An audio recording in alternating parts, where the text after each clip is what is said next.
Hello, all of you beautiful souls on the YouTube side of things. Hopefully, you're finding yourselves doing okay in life because life can be a bitch. Um, Hopefully, you're having a wonderful day, noon, and night as well. This will be a podcast between myself and Ian, which he will introduce himself in a moment. Um, I'm the, I guess you could say, the main person on this channel because mainly my VODs go up and various other things do go up on the channel. Ian will be joining me in a few moments to introduce himself, and uh, we'll be talking about Skyrim, the melee combat specifically, hopefully specifically, and the different aspects of it that we would like to change for the next Elder Scrolls, and Dragon Age, and a few other RPG elements that we would like to change when it comes to RPG games in general. Now, I would like to introduce Ian. If you would like to introduce yourself, I'd greatly appreciate it. Sure. Hi, my name is Ian the Druid. I am a mod here for Grimm.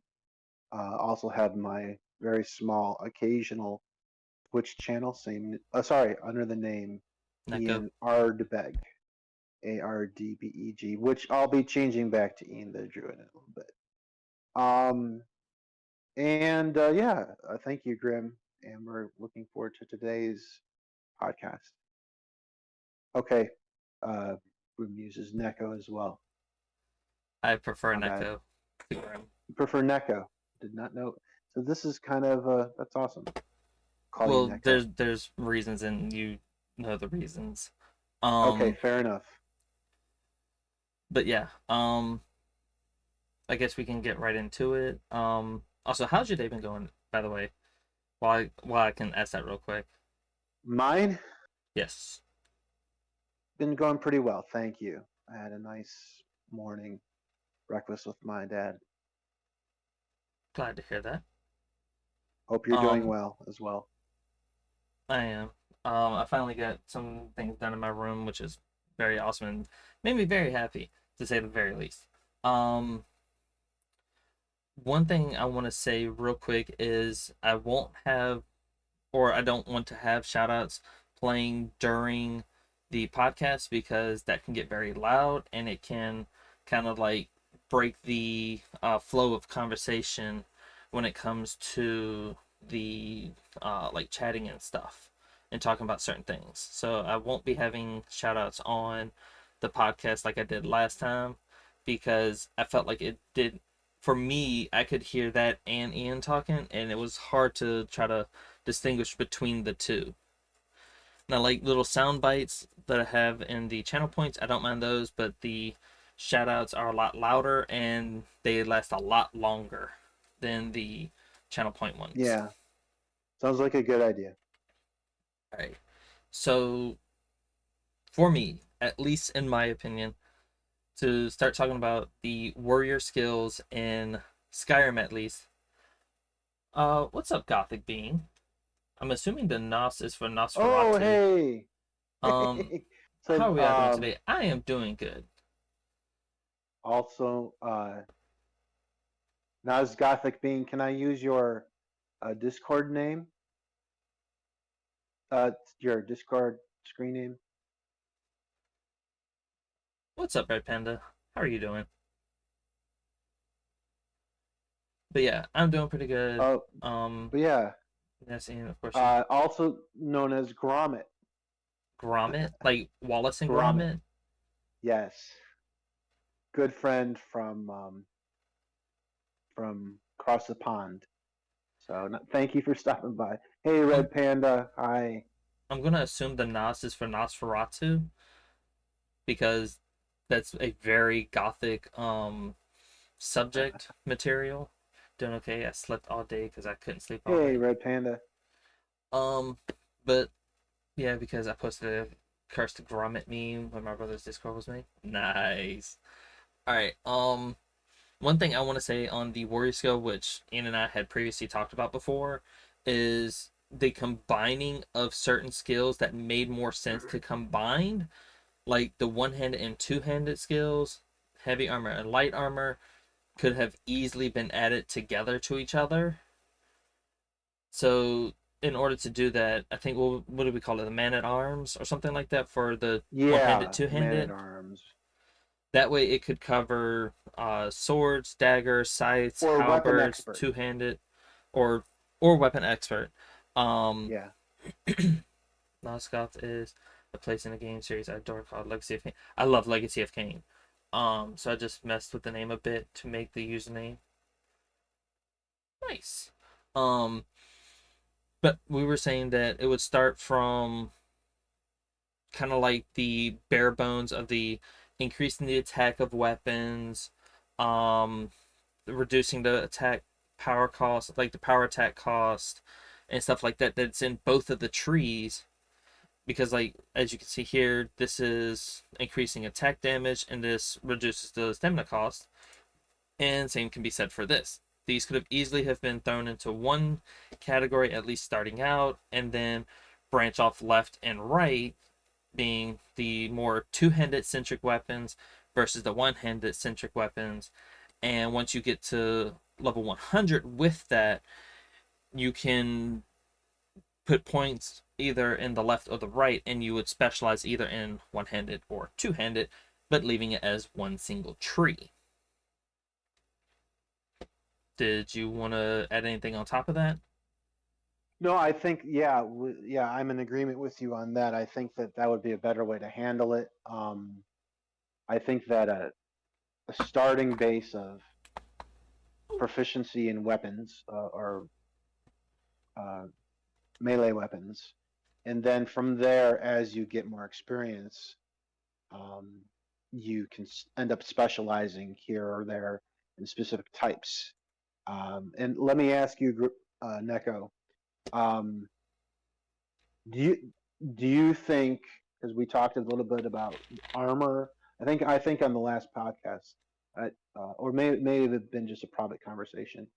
When you're wearing um, heavy armor or any armor for that matter, the time spent in the armor alone, we both feel I think should count towards your experience with that. Do you think that carrying uh, a weapon like just time having it on your character should count at least incrementally towards your experience, or should it only be when you use it in combat? I would say it should be a passive, like a passive overtime. This sounds like a cool Skyrim mod in the making. Not quite a mod, but what we want for Elder Scrolls 6. Um, but to answer your question, I wouldn't say you should get it out of combat because I feel like it would break the game a little bit. But if it was at least in combat, even if you aren't using the weapon, if you're holding it in your hand, you should get a passive like some way of doing like how they have in Ordinator for the armors in combat. As long as you're wearing the armor, you get a passive buildup of your light and heavy armor.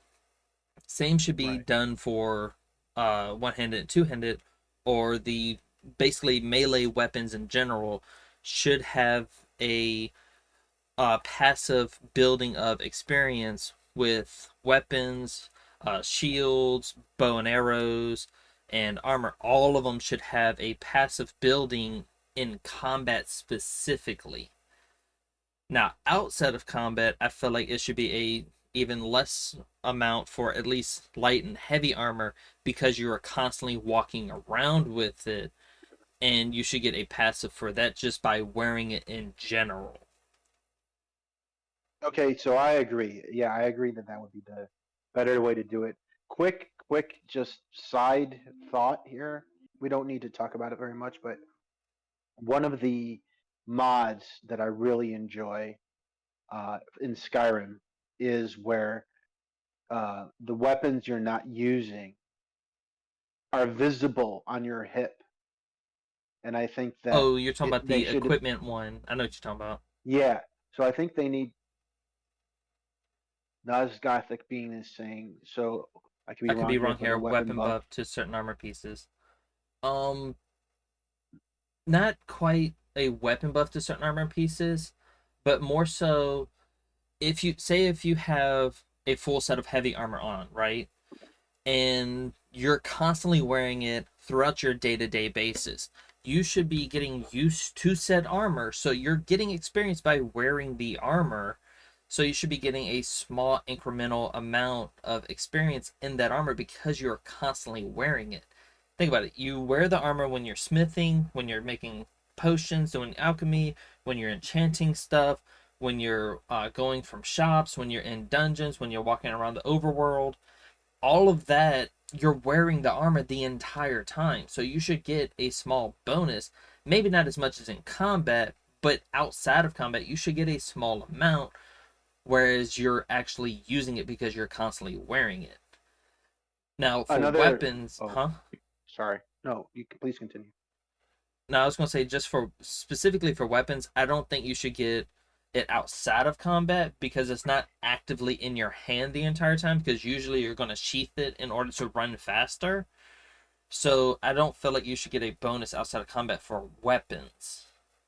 A shield maybe because Yeah. you're having it on your arm, but Well, that's I kind of think. like Okay.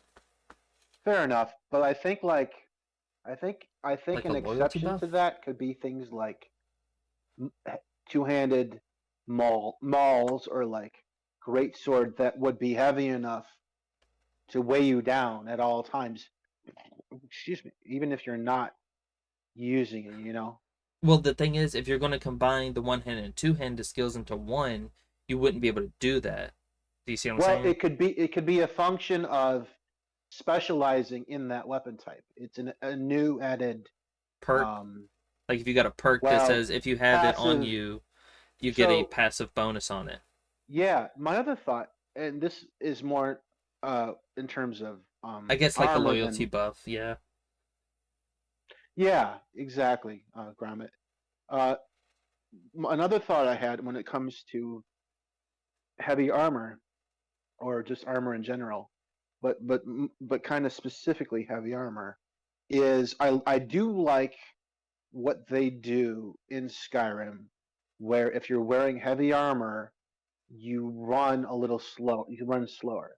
Now, I I think do how like that can that. be, yeah, I think how that can be improved in the next game is upon mastery of or specking into once you know get enough experience, once you become a master of heavy armor, that debuff needs to go away because you've mastered that. I think So you that would mean be like cool. conditioning, like they have in vanilla?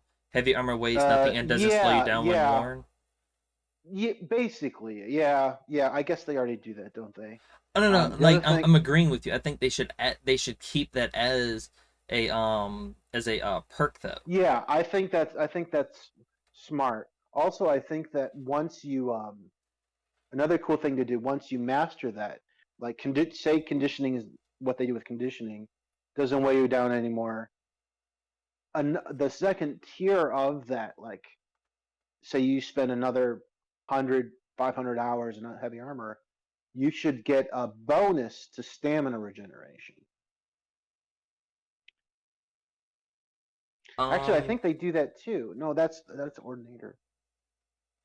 well, no, that's what again we're still trying to make quote unquote the perfect Elder Scrolls or RPG, Sure. regardless. So Yeah, even but if so it's I'm already just a perk in another mod, it's still yeah. nice to talk about though to bring it up. Yeah, so I just think that that's something that was I like. I also like how when you're in heavy armor, Yes, exactly what even Nos is talking about. Basically a Soulsborne weight concept because yes, in the Soulsborne yeah, series, if you wear heavier armor, you walk slower, you roll slower, which I think they should add yeah, a dodge function to Elder Scrolls because it's fun yeah. and it's It, super and awesome in thank my you for opinion. saying yeah, and thank you for saying mobility, Nazgothic, because another thing I was about to say is what I also like in vanilla Skyrim is even if you are an absolute master of of stealth with all the perks, you're still slightly audible in terms of the wearing heavy armor, just because Yeah, because it that's clinks. realistic. So I think that what? I was saying because it Sorry. clinks. Yeah, Because it's exactly. usually made of So metal, and light armor is usually not made now, of metal. so I think that was smart. Unless you have like a, I don't know, something along the lines of what the ebony mail does, where it's a, yes, it's heavy armor, but the material has been treated Exactly. so that you're quieter. So one other thing I want to bring up that I like in Fallout, I know I'm switching, but in power armor, which I consider to be like heavy armor, if you're in water, you shouldn't be able to swim. You should walk on the bottom of the ocean. Like you should be able to walk on the bottom because you weigh so goddamn much. Well, Okay, the reason why I say that is because if we're going to be slightly more realistic, either swim slower or like takes more stamina to swim, or you should be walking on the bottom of the like rivers and lakes and whatnot, because you can easily get an enchanted ring, helmet, or what have you with water breathing. That way you can do underwater combat in heavy armor. yeah, no, I don't disagree. I agree with you. I was just thinking off the top of my head. I think there's what'd be cool if you do that is that I think there's a Oh no, that's what I few, was saying. In Fallout 4 with power armor, you do sink in water. That's why I was mentioning that. sure. Uh, but I'm like, responding to Nos. but for example, obsidian, which is basically uh, Lava rock. obsidian floats. I mean, obsidian is glass, but still, it's I was just thinking that it'd be cool if there was a few rare materials that were heavy armor that allowed you to float. Doing what you said mainly with for the next Elder Scrolls game, but with an exception for like, so, okay, say maybe Daedric floats for some reason because it's Well, got I was going to say, don't they have like light, medium, and heavy armor in the older Elder Scrolls games? Drink water, you they dehydrated bitch. in Hey there, Kugla. they Welcome in. um God, that's a Also, great everyone question. I don't hydrate. even remember there being medium armor. There is. Uh, Trust me, I remember okay, my memory's failing me there. because Um, heavy armor was more so for warriors. Medium armor was mainly for thieves and rogues, and light armor was mainly that's for right. like was leaning more towards Magic. mages, which they changed for clothing instead of Right. light armor. No, you're right. Thank you for refreshing my memory. Another element I was wanted to touch on, unless you have any thoughts on this, more thoughts here, is the concept of critical hits. Like, what is a good example of? Because I don't like how Skyrim does it. Like, it's a percentage of a chance, Me which personally, I don't like critical hits in games. Like even in Dragon Age, I didn't like how they did critical hits because it was chance based, and I don't like chance based critical hits. If it's going to be a critical right, hit, it should be out of so many hits, you are guaranteed a critical hit out of like say if it says 10%, it's not 10% every single time you attack. No, it should be 10% out of 10 attacks. So that way you can be like, all right, I'm on like my ninth or 10th attack, and I know I'm going to get a critical on this one, so I will try to do like a power attack so I can get even more emphasis out of that critical hit if they're going to do that. But personally, I don't like when they do critical hits in games because it's never done properly. okay. So I kind of agree with that. I was thinking about this a while, and I think the solution to put in place to replace the concept of critical hits, first of all, um, is um, is basically vital spots on bodies. I want headshots a thing. I want kind of like, okay, say you're an assassin or even an archer. You need to be able to like. I want even if it's like five or six sweet spots. I want to, in Fable 2, where you can do sub targeting. with the Yeah. yeah, So basically, like Nasa's saying like in Fallout, the VAT system. So like if you do a basically headshot, you vets, do more yeah. damage. If you do it on the limbs, it's more damage. But if you hit like the torso, you usually don't get too much damage. You get I think it's the body is zero. I think no, I think it's like 10, maybe 15% critical chance. Limbs like arms and legs are, I think it's like 25% chance, and the head is like a 60 or 70% chance for a critical hit. That I would agree with. But here's the thing. I don't think that's a VATS style system Oh no, no, I'm not belongs saying in that. I'm just saying just I meant in general when where they would like scope out the body. Like say if you're gonna do a sure, slash from the right and you hit the arm, it should have a higher chance of doing more damage because you're hitting the arm that they need to fight with. The center right. part is usually more heavily guarded with like heavy armor, or light armor is usually more guarded, so it's less likely to break through that armor. Whereas on like limbs, like arms and legs, you have like the joints where it's lightest armor around like the wrists, the elbows, the shoulder, the fingers. It's usually going to have a lot less armor on it. Same with the legs, where the knees and the ankles and the top of the feet is going to have a lot less armor on it, and usually from the back it's not going to have much armor on it either. But on the head, usually if they have like a circlet or like a hood, you could easily get a nice clean headshot and it's going to hurt like hell. But if they have on like a heavy armor helmet, like a full head plate, then I would say it would have a less likely chance for a critical. But if they don't have on like specifically heavy armor helmet, but say like either like medium or light armor or clothing, which I think clothing basically replaced light armor in that sense, so it'd be light, heavy, and clothing. If it's light and clothing, they should take an additional, say like 60% damage on that spot.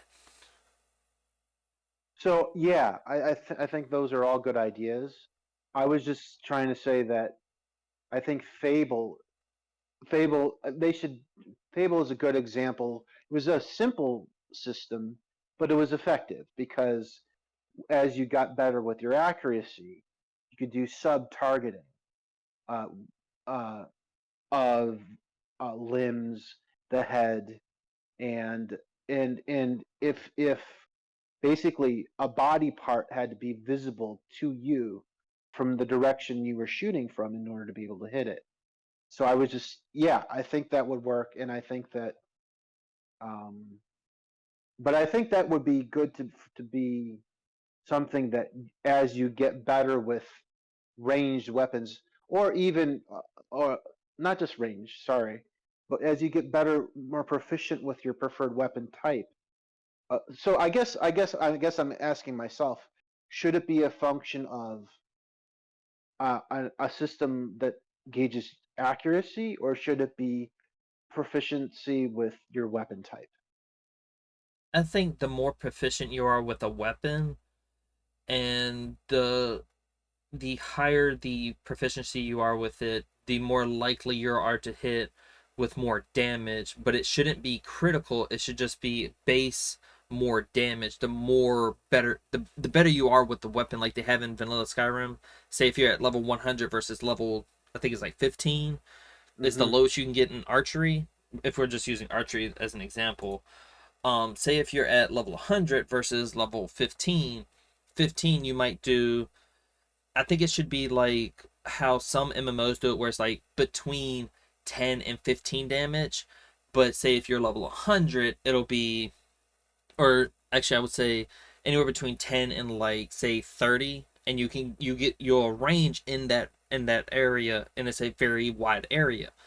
But if you're at level 100 in archery, you're guaranteed to always hit, say like 100 damage. There's no like range of attack, but it's like, oh, you're guaranteed to hit 100 every single time when you hit, because you have the proficiency with archery that you're always going to land your shots and they're always going to hit like hell because you're so good at archery. But the lower your level is, the more likely you are to accidentally might hit an armor piece like a plate mail or something instead of hitting the joint where the body is at its weakest, where the armor is the weakest. Yeah, I agree. Also, I think that one thing they need to take from the Fallout series, but expand upon, is if you injure a limb or a body part, that body part doesn't work for that enemy anymore. And I Or and it's I weaker also when using it.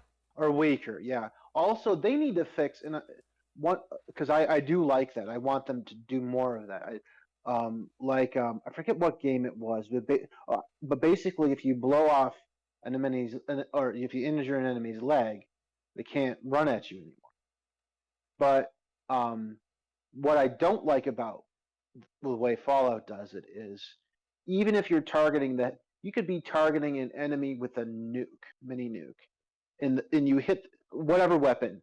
If you hit them in the head with a ranged gun, rocket launch, whatever, that needs to stop them. End of story. Like unless it's like a super boss or like a monster or a dragon. But headshots need to be treated as headshots, I Well, feel. the only thing is, anything that's for an NPC has to be used on the player character. So if you get shot in the head with, say, like a strong archer shoots you in the head, that's a one-shot kill. A lot of people are going to hate that. So that's a fair point. That's a fair point. I would Mm, say that's what I'm saying. Like if you have a high enough like heavy armor, you won't take full damage of that arrow. You'll take a minor amount of it, because you got to remember, anything that affects the NPC is going to affect the player as well. And okay. players that play Then the what if? game, they aren't going to like being one shot in the head, and it's going to be like, that's not fair. I'm getting tired of this Okay, game so because I'm getting one shot by archers. no, I agree. What if then instead of one shot is death?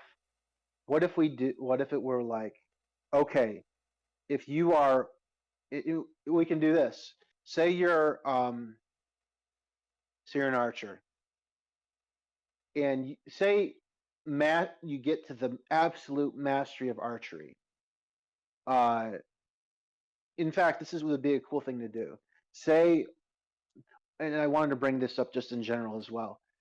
What if, upon mastery of any skill, there are three potential mastery perks, but you can only choose one?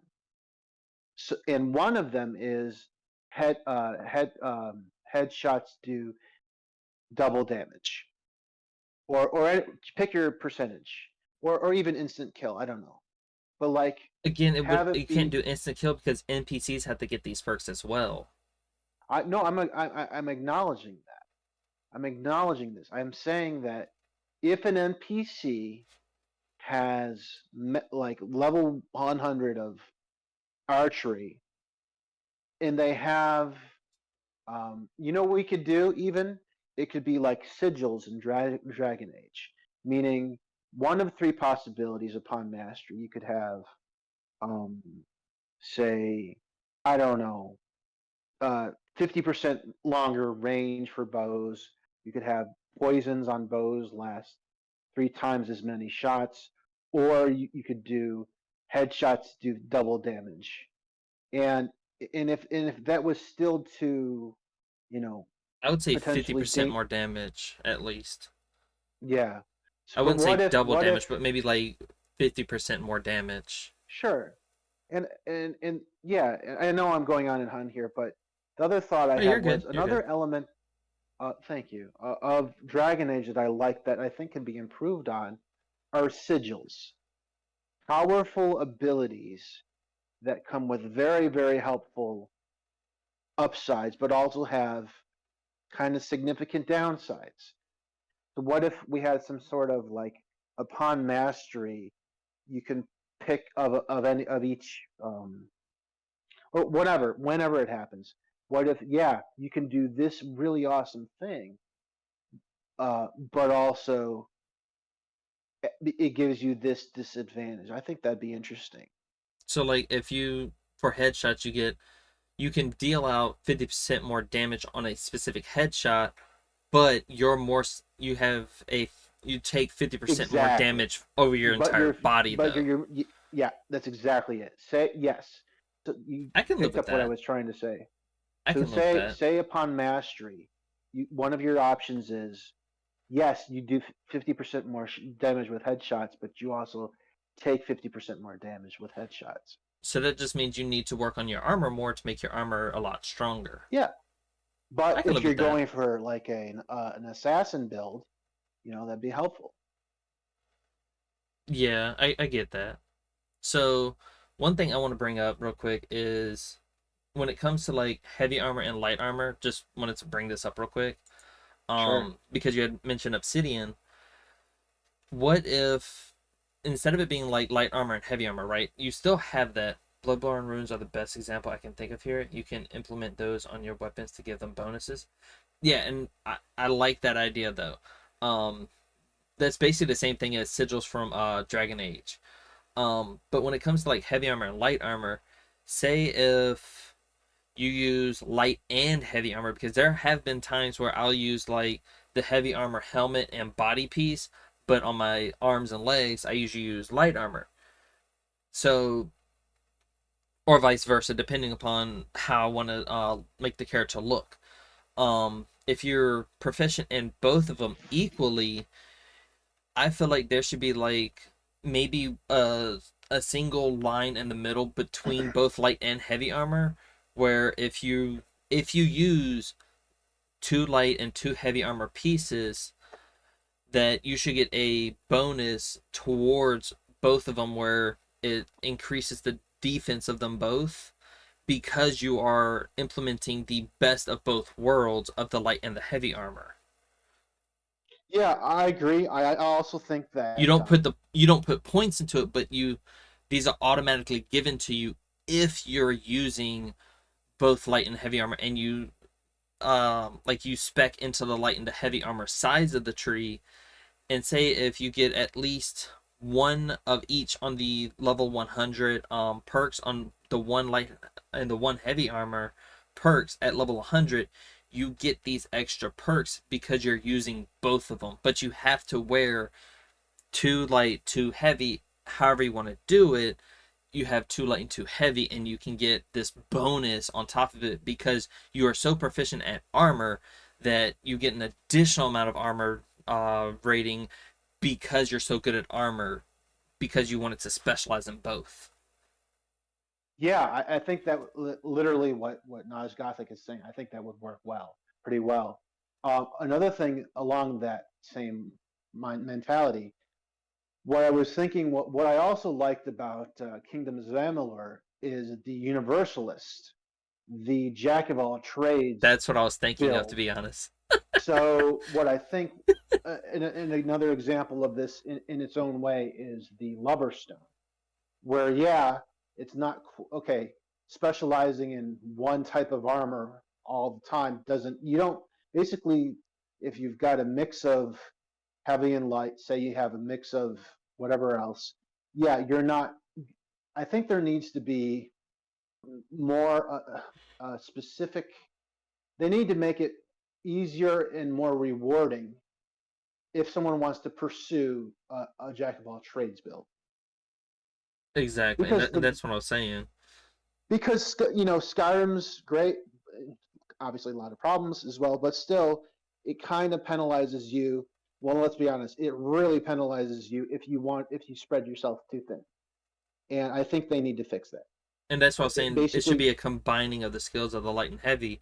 That way, you're not like, penalized for it, right, because and if you you're don't have if to you're start all putting over just to get from light to heavy armor.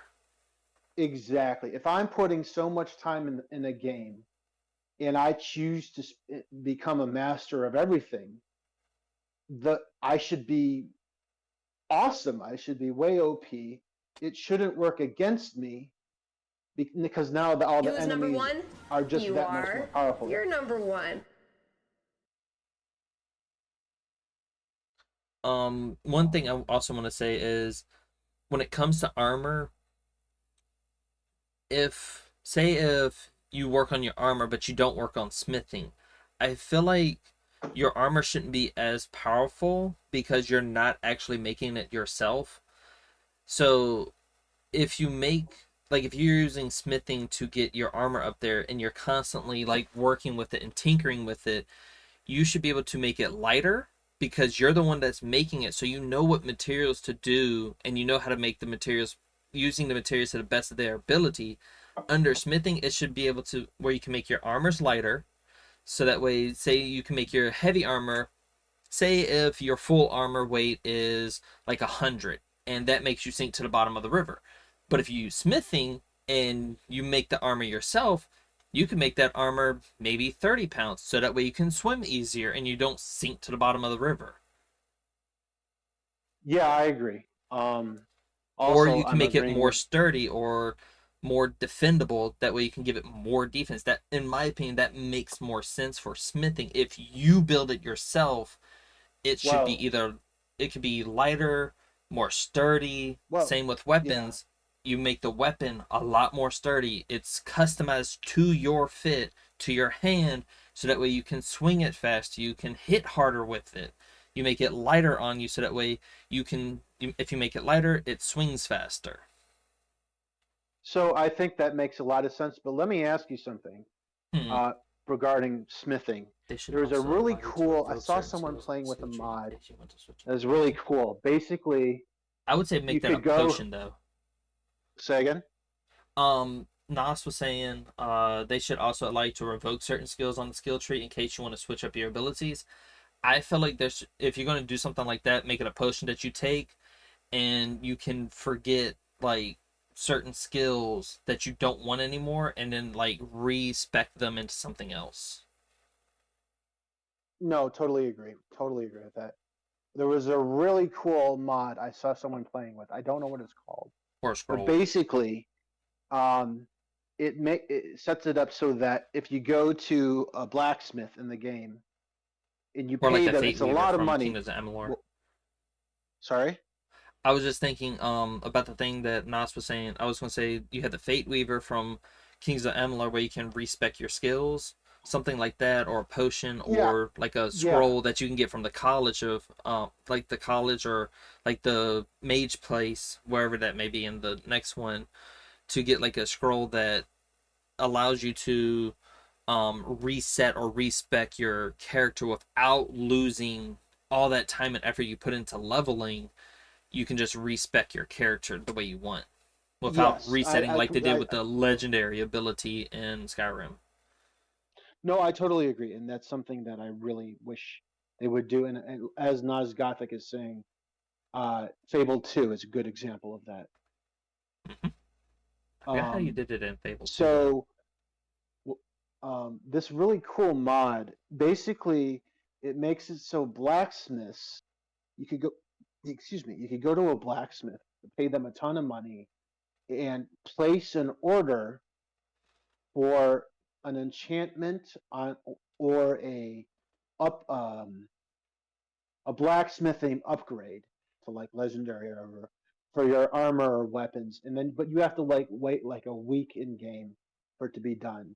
And I thought that was so cool because it's like in animes and stuff where okay, say you're not the best blacksmith in the world, say you're not the best smith, you can go and to an expert, pay them a ton of gold, Kind and yeah, of. so basically, you wait a week. You tell them the specifications, and then you get notified in this mod they had by a Like a, courier that I your was about to the say like a order's curry or done. something. Yes, you go and pick it. I thought that was so brilliant because it not only does that work if you're not a good smith, but it adds such a level of immersion. At Or if you least to don't me, want I to do thought smithing, exactly. Like yeah, say literally say you're a thief. Say all you do is steal and you stealth, maybe uh maybe daggers and bows. But and you know you don't want to put any points in smithing, but you got a ton of money.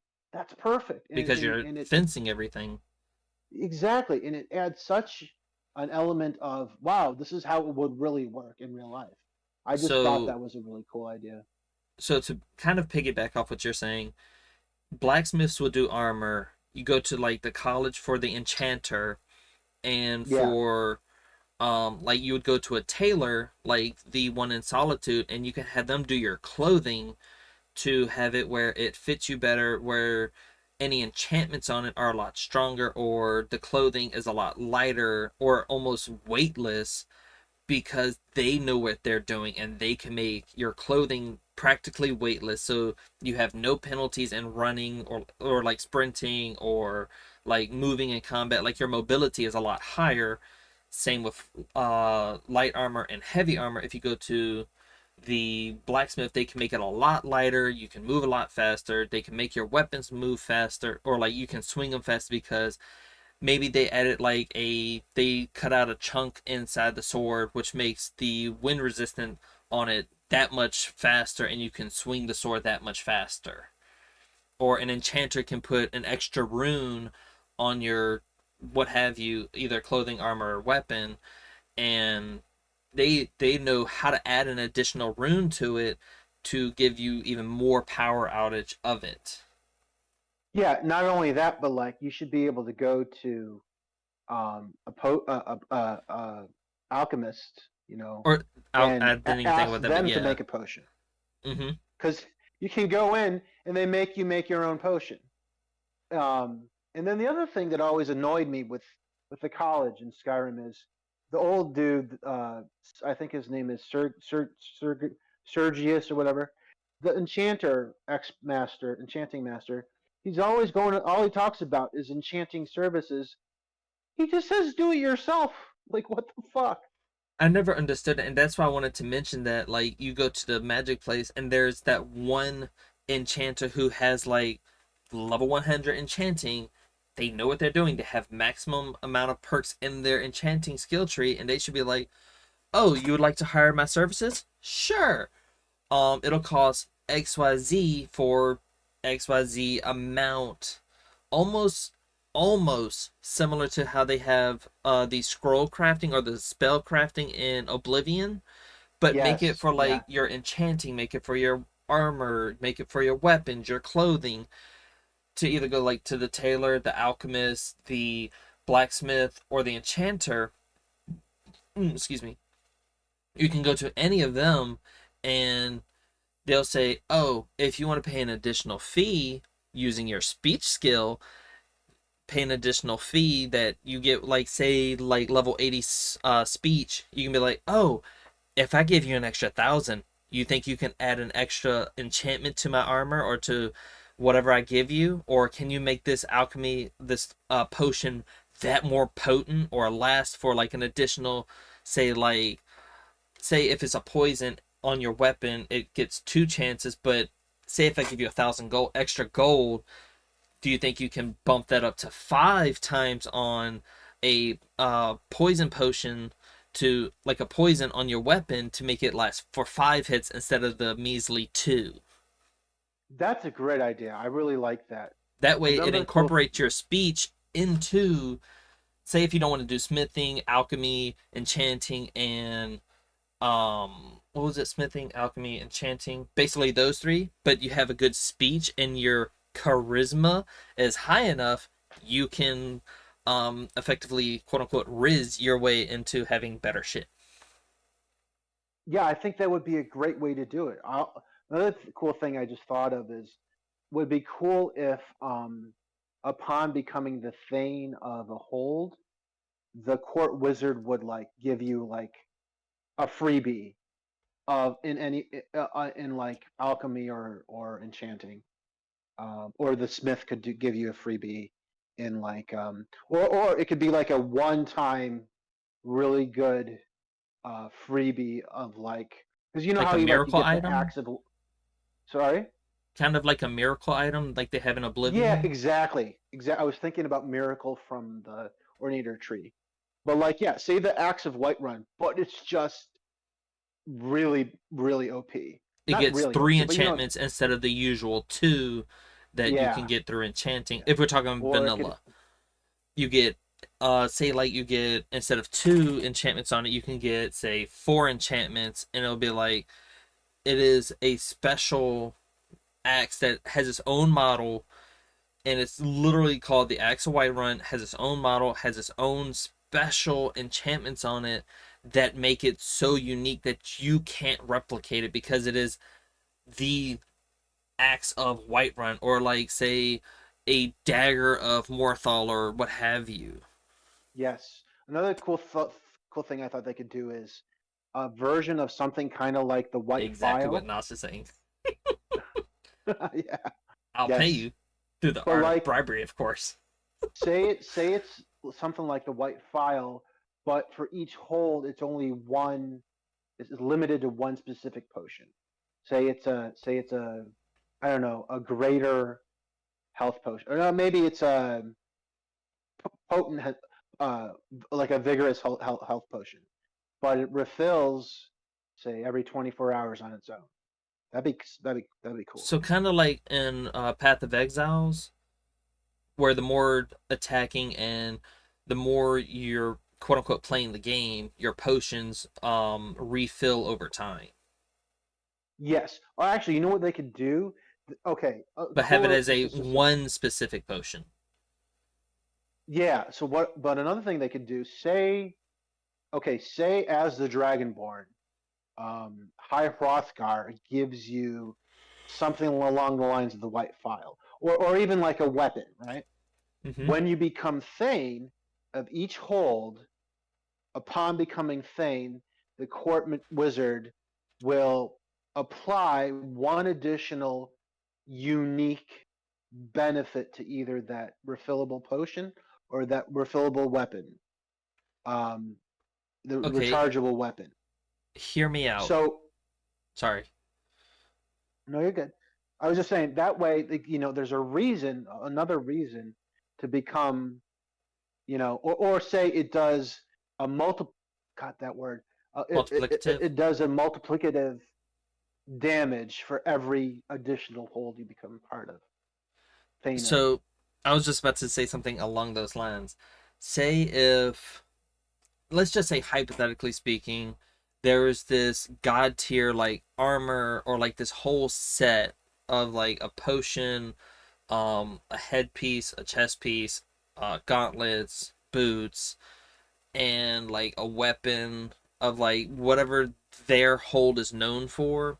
So say like for Riften, it could be like you either choose a dagger or a bow because the Thieves Guild.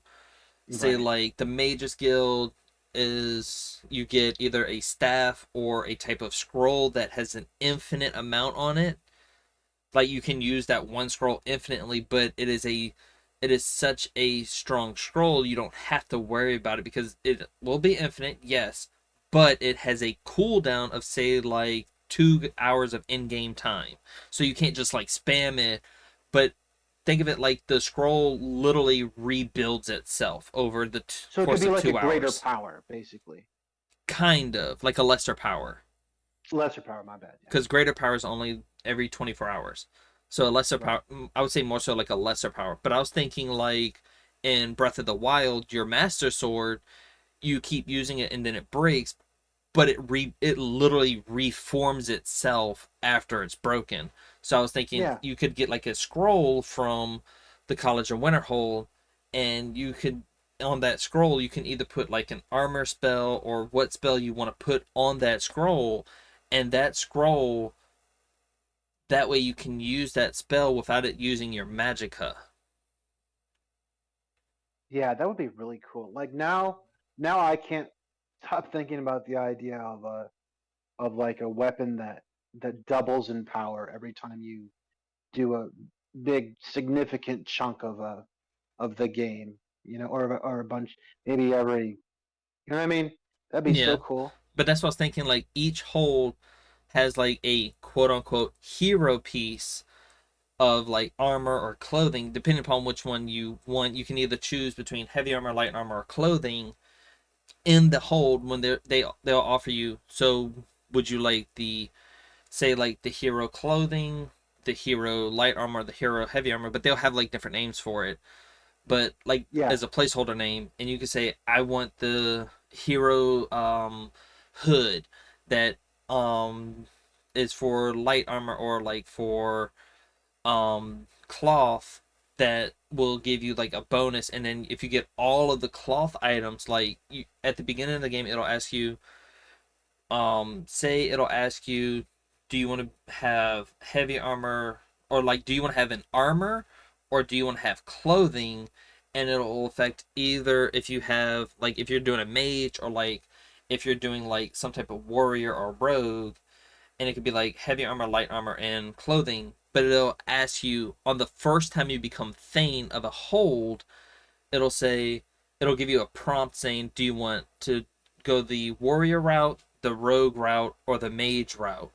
That way, it'll incentivize you to more lean towards it, because once you get all the quote unquote hero clothing or armor and weapons and everything that goes along with it, the hero set, at the end of the game, once you beat, like, once you get to this big bad, this hero set, once it's all together and you go and become a thane of all of the holds to bring them all together, quote unquote, you become the thane of this, like, country, if you will.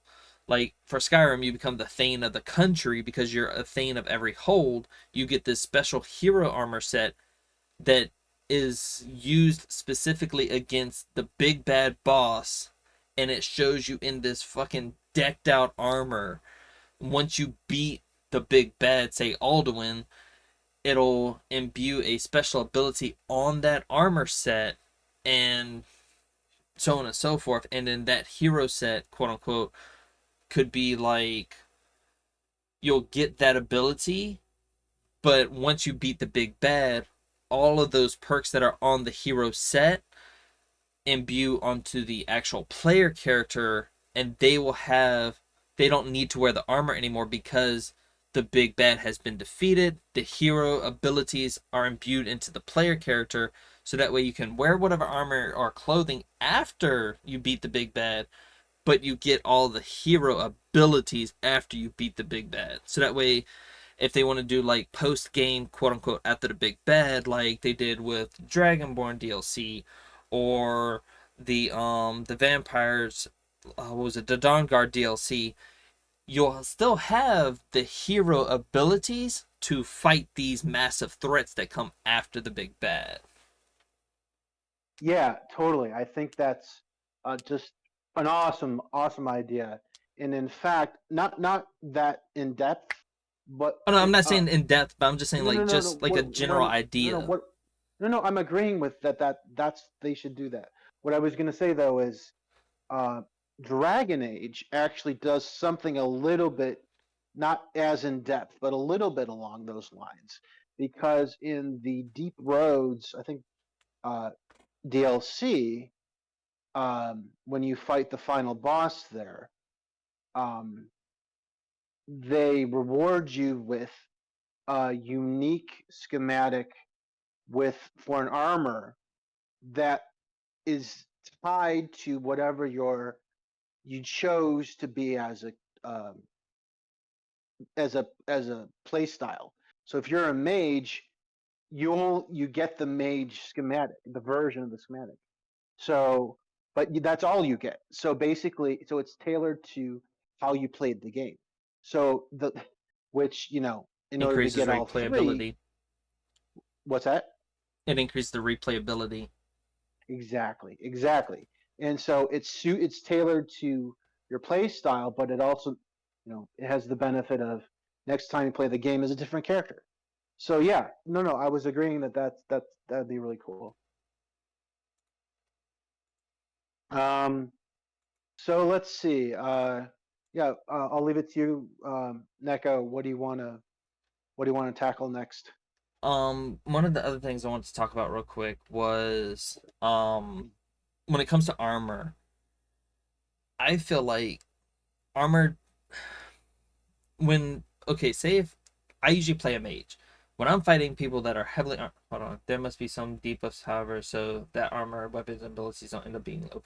But that's what I'm saying, like, it's not going to be like god tier abilities. It's going to be like an additional, like magic regen, um, the magic skills reduction cost, something like that. Something that would be balanced in the abilities. That'll become, instead of enchantments on the armor, they'll become like um the abilities that you get, like say something like Night Eye or something like that as a Khajiit, those abilities that aren't turned off and on, but they are what's the thing I'm thinking of?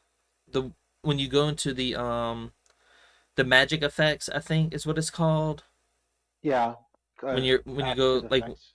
yeah, the magic effects, they become a permanent magic effect on the player character.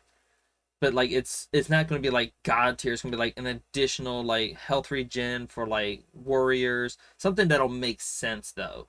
But it's not going to be like, oh, you'll have like 100% health regen per second, blah blah blah. It'll be something like you get an additional like, um you heal an additional 10 health per second Hi, as long Pudding. as you're not It's taking me. damage or something like that. Also, welcome to Instabaka. Welcome to the graveyard. Hopefully enjoying your time here. Thank you for the follow. Um, but one thing I wanted to mention is, since I usually play a mage and I'm usually fighting people in heavy armor or light armor or something like that, if you're wearing armor, I feel like if I hit you with the fire spell, your armor should be hot and you should be taking a little bit of extra damage. And vice versa, if you're playing a, say like a heavy armor character or like a warrior, and you fight someone like a mage who's usually a glass cannon, you take a little bit extra damage because they're literally cutting through the cloth that you're wearing. I just wanted to say that real quick. Since you brought that up, I know Or we're like running if you a get hit little with long this lightning episode. and you're wearing metal heavy armor, you should take more damage because you're in a full suit of fucking metal armor. So I completely agree with that. I also think that it'd be cool to have not not degradation of weapons and Oh armor, god, but no. like Fuck degradation. I'm sorry. no, but destructible via enough of a say enough. I don't know. In the basically, okay. Say you freeze armor if you are a master of say cold spells. There needs to be a spell or a perk where if you freeze them, you can then do shattering damage. Or But like you it doesn't said break the with armor though. well, so I don't know if it should actually literally visually break it, but there should be cracks. It should visually look like cracks, and that it should suffer a hit to the armor rating. Um, So Also, like if you use lightning. ice, it lowers their armor rating Yes. Also, lightning. Say and you're movement in speed. water and you hit someone with lightning and they're wearing metal armor, or just wearing metal armor in general. I think depending on the, so you're wearing iron armor, you need to be more susceptible to, say, you take an additional 10% electricity damage. Well, that's what I was saying. To like, if you're wearing heavy armor specifically, which most heavy armors have a form of metal in it, they should take additional fire, ice, and lightning damage. Whereas if they're taking fire damage, they're taking burning damage. If it's cold damage, like ice damage, it should make them move slower, like even swing slower, move slower, and it takes additional stamina to actually just physically move. But not a True. lot. It shouldn't take a lot though. Maybe like slow them down by like 5 or 10% so that they move a little bit slower, because if you're constantly getting hit with cold damage from enemies and you're a warrior, you're going to be moving slower to get to them. So Also, one thing that I've always wanted to see implemented in the game, I don't think I ever have, is if you're wearing armor, heavy armor, which as you said presumably is has a high metal component. If you take extensive cold damage and then immediately heat damage, I want to see that armor crack. Because that's how you literally split apart metal, rock, that kind of stuff. I don't know if it should like physically crack. Or it should be less effective. Let's put it that way. Because Like because it it, if it, it it like if it degrade it actually reduced does your armor degrade. rating, I would say yes. Yeah. Okay, that's fair. That's fair. Like instead of Um. like you having, say, hypothetically with heavy armor, you're at 500 armor, right? You're getting hit with so much cold, and then someone hits you with like dual casted fireball. Instead of you're at 500 defense, it'll drop you to down like it'll drop it by half to like 250 armor rating.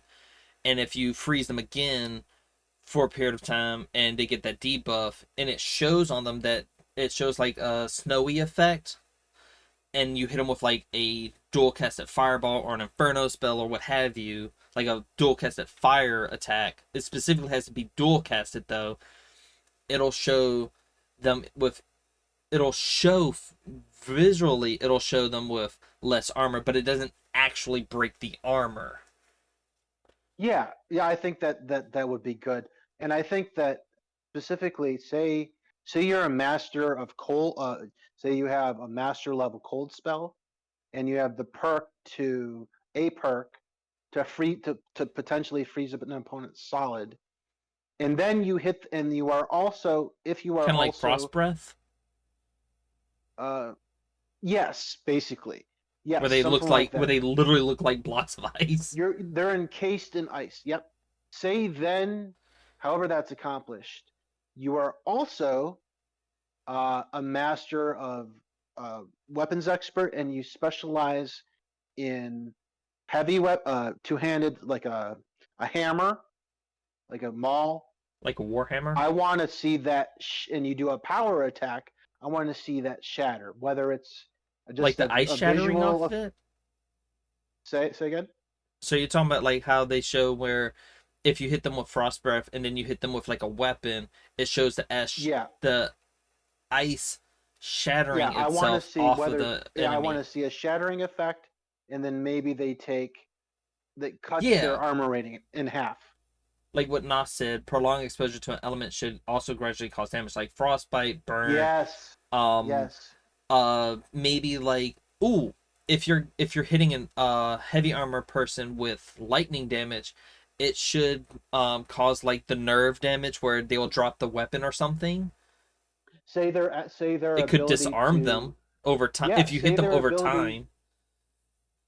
Well, I was, yeah, say their ability. Say they take sustained. Yeah, I agree with scars. Nas Gothic, definitely. But scars can Say they heal though take, over time if you use healing spells and stuff like that. sure, fair. Say they take extensive lightning damage. I think then if they are, um, for a short time, I think their ability to sub target body parts, their accuracy needs to be impaired for a while, That until they heal.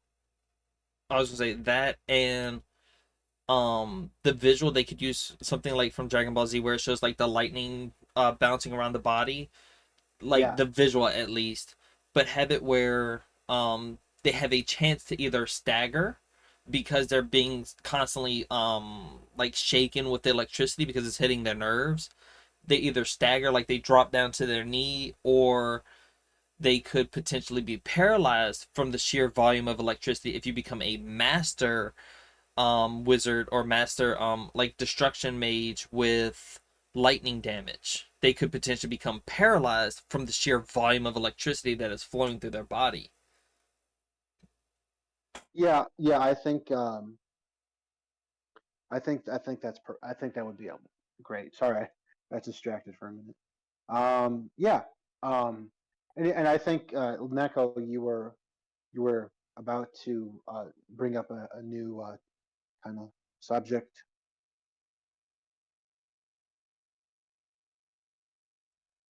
Um Hello. Oh, I'm still here. sorry. I pressed a button on my phone. I wasn't sure. I know. So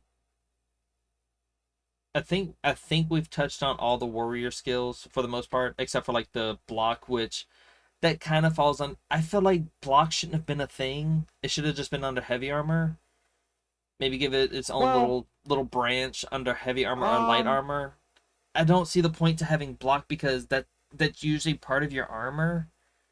well, okay, it is, but I kind of personally, I don't personally ever use block, but I But feel that, but I feel that um, specializing in a shield in the sword and board style, I think there's enough potential material to work with to become an expert defender.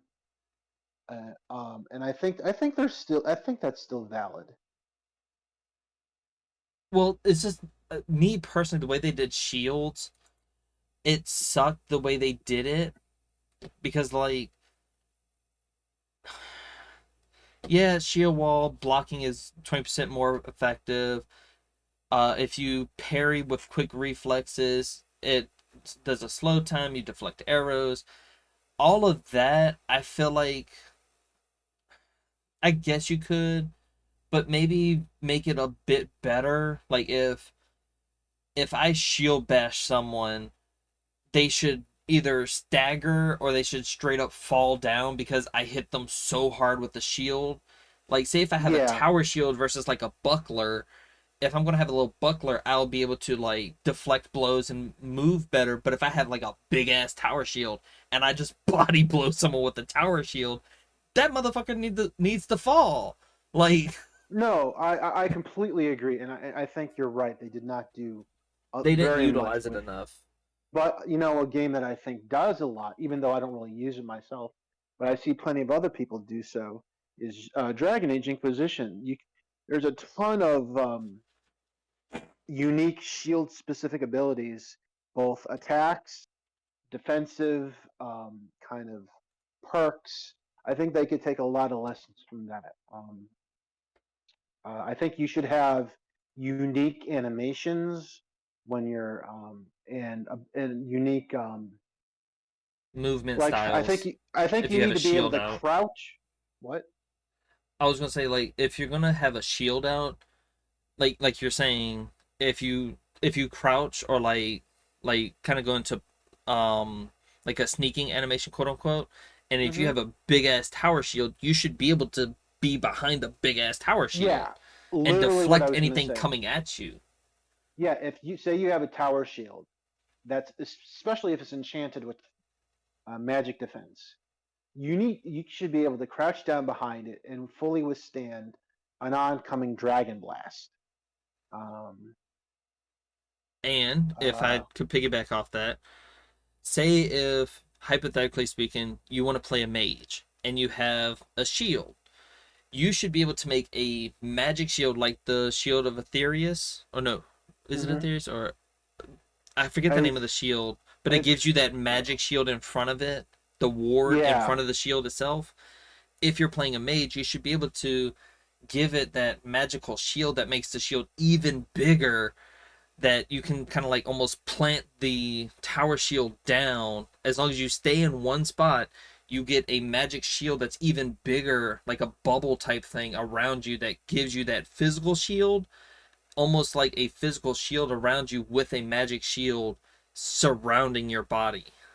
You're talking about the one from I think Dawnguard maybe that it absorbs the blast and then you can actually fire it back. Something similar to that, but instead of blocking like that where you take 3 hits and then you can do like a power bash and it does like a knockback effect, I feel like you should be able to put an enchantment on a shield. Like think like a shield wall, think like the Spartans when they would do shield Hmm. wall. You would have like shields in the front, shields above them, and then like they would just like march over just like that using these tower shields, and they were almost like a small wall coming at the enemy till they broke Yeah, formation and then beat the absolute shit out of the enemy. I feel like if you're playing a mage and you have like certain enchantments, or even if you're not a mage, like if you do good enough in enchanting, your shield, depending upon if you do a tower shield or a buckler, which I feel like if you have a buckler, you should be able to have two weapons, still be able to dual wield, but you can block with the shield, like to parry real quick. yeah. Not as gothic a phalanx. Exactly. I'm not sure what a phalanx is. It's a formation, the Spartan formation of shields Oh, where they can basically protect everybody. They combine their shields, they protect everybody, but then they can also move forward. yes, Um, that. Um, Speaking of that though, and to kind of like transition to Dragon Age. I remember watching Prey 2022 Predator movie, and the Predator used a shield to behead someone, shields should definitely use more to Yeah, combat rather than that was simply really defend. cool. Yes, and I agree with that. That's what I'm saying. Like the shield should be more utilized either as a offensive or defensive type ability. Like if you have a buckler, you should still be able to dual wield because a buckler is very small and you can still kind of like use your hands. Whereas like a tower shield, it should kind of like branch off in either tower shield or buckler, depending upon if you go on heavy armor or light armor, or if you're playing a mage, you can choose either a buckler or a tower shield to give you a bit more defense. Yeah, I completely agree. And I just wanted to say, before we move on to your next thing, Neko, is that one thing I always wished they did, because you have forget what it's called, but once there's a perk in vanilla where you can do a charge with a shield, you run at somebody. It would have been so cool if they followed that up with your ability to pin someone to the ground, slam them against a wall, Or pin them to the knockback ground. to knock them away or to slam them into the ground. Yes, You get like a that's choice of how it, you need to finish that. and it Anyways, would make shields more useful. Like the Targe it shield that you get from I forget yeah, which mission, but it has all those spikes on it, and you the just the bloody smack the shit out targe. of someone. Yeah, Exactly. I can see that being a weapon because it has fucking spikes on it. And that's literally what, if memory serve, a targe is a boar. It's a warthog that runs at you and barrels through you and knocks you over. That's the entire And the point horns of are the the things that name. stab you, Yeah. or tusks, or whatever you want to call them. Um. But yeah, I think there's a lot they could do with shields. And hell, look at Captain America. I'm just as an example.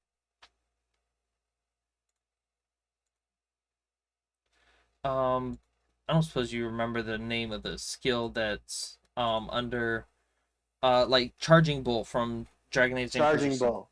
Perfect Exactly. example.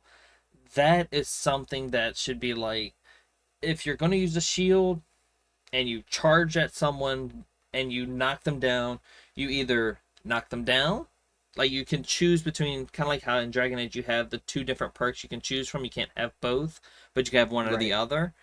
But you can still swap between the two. So say like instead of like knocking them back, like launching them, you can slam them into the ground and they take damage from either hitting the ground, or you can knock them back and give yourself like say like you knock them back like 10 feet, and you can Yes. either decide to charge at them again, power charge at them again with this big ass tower shield, or you can hit them with a spell if you're a mage, like a destruction spell, because they're far enough away from you that you have that range to hit them with something. Exactly. And in fact, Neko, I'm sorry, I'm getting used to that name. Um, if you go to the archery tree in Dragon Age, interestingly, uh, they have something like that, but it's for archery, and I think it's long shot at the bottom. I There's mean, in the middle. basically, yeah, at the very middle and the very bottom. No, my bad. Full draw, full draw. Uh, basically, it's at the bottom with full draw. Um, basically, you have the option. Is it? I can't remember where it is. My bad. It might be. Crap. You know what? No, it's. I think it's. It's okay. So basically, it knocks you back 10 feet. It's either, and then the other. Okay, it's okay. Two things: pinning shot under full draw, pinning shot, I want the option to pin my opponent with my shield. And then under explosive arrow on the right, I think there's a one where it knocks you back 10 feet, your primary Shockwave, opponent. explosive shot, knocks back your Yes. main Okay, target so several they need to, meters upon detonation. yes. So I think they need to combine those as two different options for being really good with shields. You need to either be able to knock your opponent back quite a ways, or you need to be able to pin them down. Um, Because like I was thinking like when it came to what is it, like the Vikings, they would literally say shield wall, and then you would just see like a wall of shields around their boats and whatnot to protect themselves. And same thing with Spartans, the phalanx strategy where they would all come together almost like a moving wall. Oh yeah, But I feel like if you have certain enchantments on your shield, it should create like some form of like magic bubble around you. Like not a big one, but like just enough to like encompass your body, and it gives the same level of defense, but it's completely around you, and it will show like maybe like a light blue aura around you, like a magic I shield. love. Yeah, I And as love long that as you idea. have the shield equipped, even if you're not actively holding it in front of you, if you have it equipped on your left arm, you can still launch like your spells with one hand. You can't use the other hand because you're holding that heavy tower shield to give you that bubble of defense. Yeah, I think I absolutely love that idea. If you go to And it Sword makes and Shield, shields more useful. um, yes, if you go to Warrior here and look at the Sword and Shield tree on the left side, I believe, upper left side, there is the Shield Wall Yeah, ability, and then there's the one where I forget what the second one is, but shield basically bash one of the or pavement upgrades is you're strike. able to move. Basically, that plants you in place, but you become very, Immovable very, object. yeah. But then one of the upgrades allows you um, to move forward. Um, Cavalier step. When you use a shield wall, your movement is not slowed as much. You also protect nearby allies by giving them improved armor. yep. So like something similar in nature to like shield wall, but I would say something like immovable object where you effectively, if you're a mage, you basically become a turret. You have this bubble of shield around you, and you kind of like you almost like not sidestep, but like kind of like walk in a small little circle, like just literally just turning, and you can just like fire off like either fireballs, icy winds, lightning blasts, or something like that. But as long as you stay still and you have that shield out, you stay still, but you can just launch these magic attacks. And if, say, like if you were to put the shield away, you can start moving again, almost like the immovable object ability in Dragon Age. You almost like put the shield up, or you disable that ability. So the magic shield around you goes away. You can run to another spot, make yourself into a almost in a castle, if you will, or a movable object, and you just start firing spells again until the melee attackers start coming at you again. Yeah, and in fact, Nas Gothic brings up two great points, which I was already going to Where to mention. prevent projectiles Um, from hitting you from. That's what I'm saying. A full bubble, like you're almost in a so, like the Bubble Boy, the movie, where he's in a full on bubble. God, Think yeah, like that. Literally, it's above, that's enough. below, sides, everything. You're in a physical, well, a magical bubble around you. So, if you could, my two favorite passives for warriors are on the left and right sides on the screen. The left side is Bear Mauls the Wolves. And what that does, it reduces all incoming damage on your flanks, your left, right, and behind, down to Mm-hmm. one damage. And then I forget what it's called on the opposite, on the right side. But basically, Turn the bolt. um, sorry. Turn the bolt. Yes, yes. So what that does is, as long as you have your shield up, any incoming projectiles, the damage is reduced. As long as you can see it coming at you, damage is reduced by 50%. And with those two combined, uh, I am Captain Planet. No, no. Um, with those two combined, basically all the angles at around you And turn the especially blade for with turn the bolt with turn the blade as well. I would say exactly, have and that's those the two last one. combined.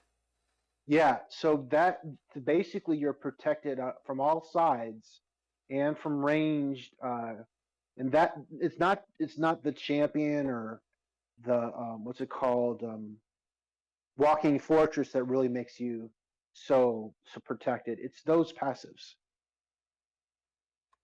Well, okay, so Nas, it's not really OP because if you think about it, you can't move.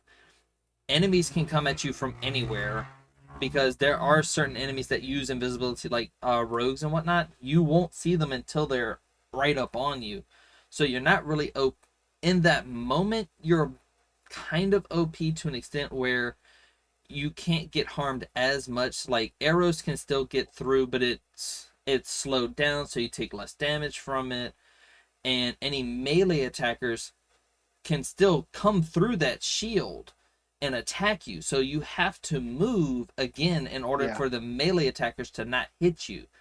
Just because you have that yeah. shield around Oh, you doesn't mean it's on your body, it's around you. So a melee attacker can walk through that shield, it won't do anything. So a melee person can still hit you. It's more so for mages that are attacking you and archers that are attacking you instead of a melee attacker hitting you. It's mainly for ranged abilities, not so much as close combat. exactly. It gives you an additional, um, not layer, but like an additional kind of layer No, of it does give you defense. a layer of That's defense for ranged people. yeah. So what am I trying to say? It it makes you more defensible, but at the same time, it's not impenetrable. It's situational, and it doesn't make you any more offensively OP. Like, say if it's magic, right? Say if someone shoots a fireball at you. I know I use fireball a lot, but just humor me. Say if someone shoots a fireball at you. Once it hits that magic shield, instead of it being a full on fireball, it's less fireball, more like maybe firebolt, where the damage output might be halved. You still take damage, but you take half damage from ranged magic. You still get hit, but it's not as hard of a penalty as if you didn't have a shield on you or like some form of like defense on you. Does that kind of make a bit more sense?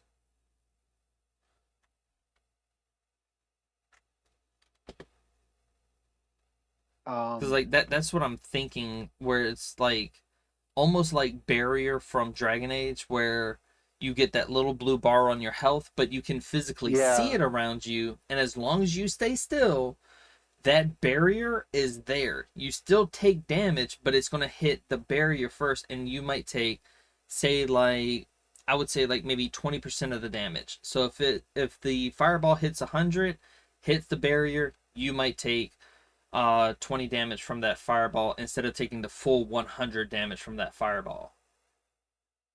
So you're That still taking actually damage, but you're not OP with it. um, that actually reminds me of one just small point I wanted to mention. I wasn't sure where to fit it in, but one ability that I've always loved. It's in Vanilla Skyrim with under Restoration, and it's also in Dragon Age Inquisition. I forget exactly where. I think it's under Champion. But and interestingly, it's in they use it in Dead Mount Death Play, the anime, whatever I think that's what it's called. But basically, if you have the right ability, say you take massive damage, whatever is about to kill you, your HP will, and this doesn't exactly relate to what we were talking about. I just wanted to say I always liked this ability. Whatever damage you take, instead of outright killing you, your HP goes down to one HP, but you're still alive. They even use that in How Not to Summon a Demon Lord. So I always just really liked that, and I hope that they incorporate that as an option. Well, okay, so to um touch on what Nas just said. Um, when it comes to arrows, the thing is with the barrier, it would get slowed down because it has to go through the barrier. So you take that velocity drops off a lot, so that way you take less damage. So You know that regardless, it's gonna do less damage because the magic shield that's around you, the bubble or the barrier, it's gonna reduce the velocity of arrows. It'll decrease the damage from like magic, be it fire, ice, or lightning, because the magic is absorbing the fire, the ice, or the lightning to reduce the damage that you take on your person. Yeah, and I was just thinking a perfect example of this, in practice, is Dune. I know virtually nobody remembers the 1984 version of the movie, which is amazing. But in Dune, the books and the movies as well, they have uh, personal force fields, and they're kinetic energy shields. So guns, arrows, even magic attacks. It's not exactly skin deep, but it's like maybe a couple of inches away from you. So if someone shoots a bullet at you, the kinetic energy will slow way down to the point where it can't injure you. But if someone comes at you face to face with a dagger or a knife, and they come up at you and just dig that into the kinetic shield, they have to push hard, and it'll take, several seconds. But eventually, it'll penetrate the shield and get it into your body. I think what we're saying here is that it's a similar concept, but kind of at a maybe 3 foot range. Yeah. So that kind of sounds like Halo as well, because in Halo it would show like this light blue aura around your character if you had like your shield, so that way you wouldn't have to constantly look over at your health meter, which has the shield on top of it. You could physically see it on your character. Again, this is what it sounds like you're saying. It's like, I think it's like a half inch or so away from the actual armor plating or the skin on the character, and it has to hit that first, and then it hits the metal, and then it hits the body. Is that what you're So kind of I think, saying? yeah, basically. So what I can compare it to, the best real world, relatable Kind thing I of can like compare. trying to cut through metal, but it's like a second layer of metal, if you What will. I would say it's similar to in terms of consistency is, say you have a block of really, really hard cheese, or like mostly but not completely frozen slab of meat, and you've got a knife, and you're putting all your strength into it. Yeah, it'll cut it, but it'll take 3, 4, 5 seconds. That's kind of what it is. Like that's what I'm saying. Like the like in Halo, the way they described it, even though it's not implemented in the game, but the way they described it is it has to break through that magic shield that you have, or that barrier that you have, and it's going to take a couple seconds to pierce through that, then to pierce through whatever armor, if you're wearing armor as a, say, warrior, instead of like a mage which has cloth. It'll go through the Yes. uh or frozen type of ice. Sorry, Yeah.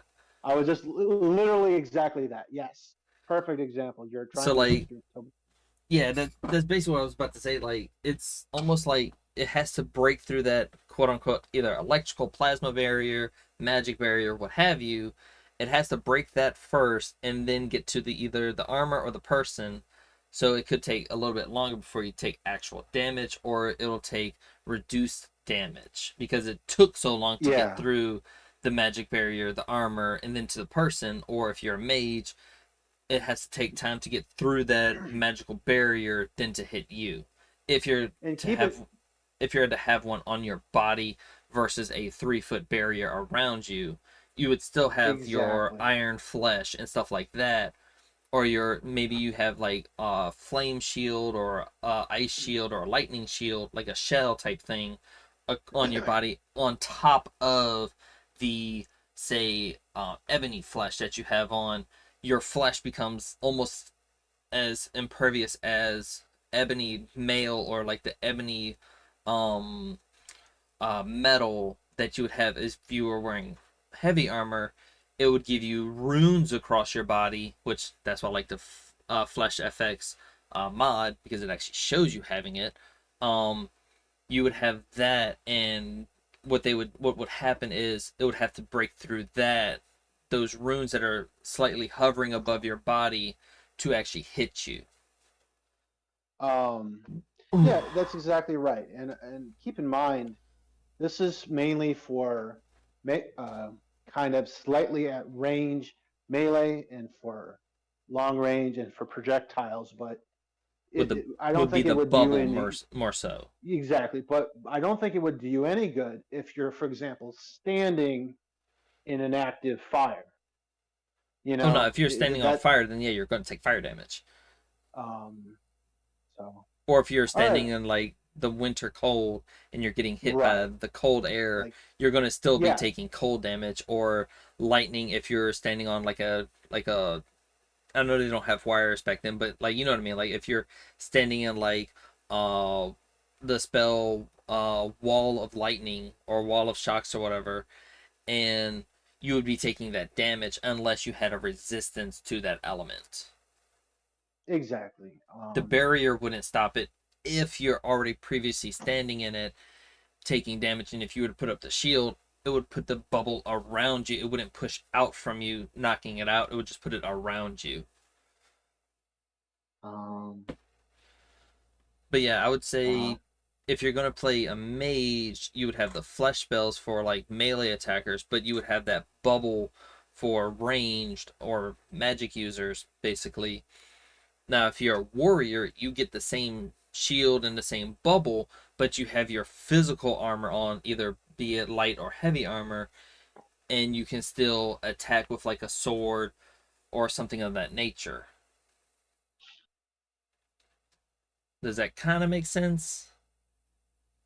I think she gets it. Yeah. One thing I want to say though is I strongly want to say if you're playing a warrior and you go through the two-handed route, you should be able to one-handed wield them fucking two-handed weapons and have two of them, like Einzelgon from Overlord or Mamong, his alter ego, basically Fuck having yes. two big ass two-handed weapons. So if you want to do the shield way, you can still have a two-handed weapon, a sword, just crashing down on an enemy, a melee enemy that comes closer. You can one hand that bitch and swing, but it's going to be slower because you're doing it one handed, but you're still getting the same amount of damage out of it. You just swing a little bit slower, either it with a great sword or like say like a scythe or a war axe or a war hammer. Are there any other two-handed weapons that I'm forgetting, like a halberd? I know there's a couple other two-handed weapons. I know it's Yes. scythe, warhammer, great sword, war Maul. axe. I thought a maul was like a one-handed like warhammer, basically, No. like a Well, morning star. traditionally, Morningstar. Yeah. Mauls are traditionally very bigger than warhammers.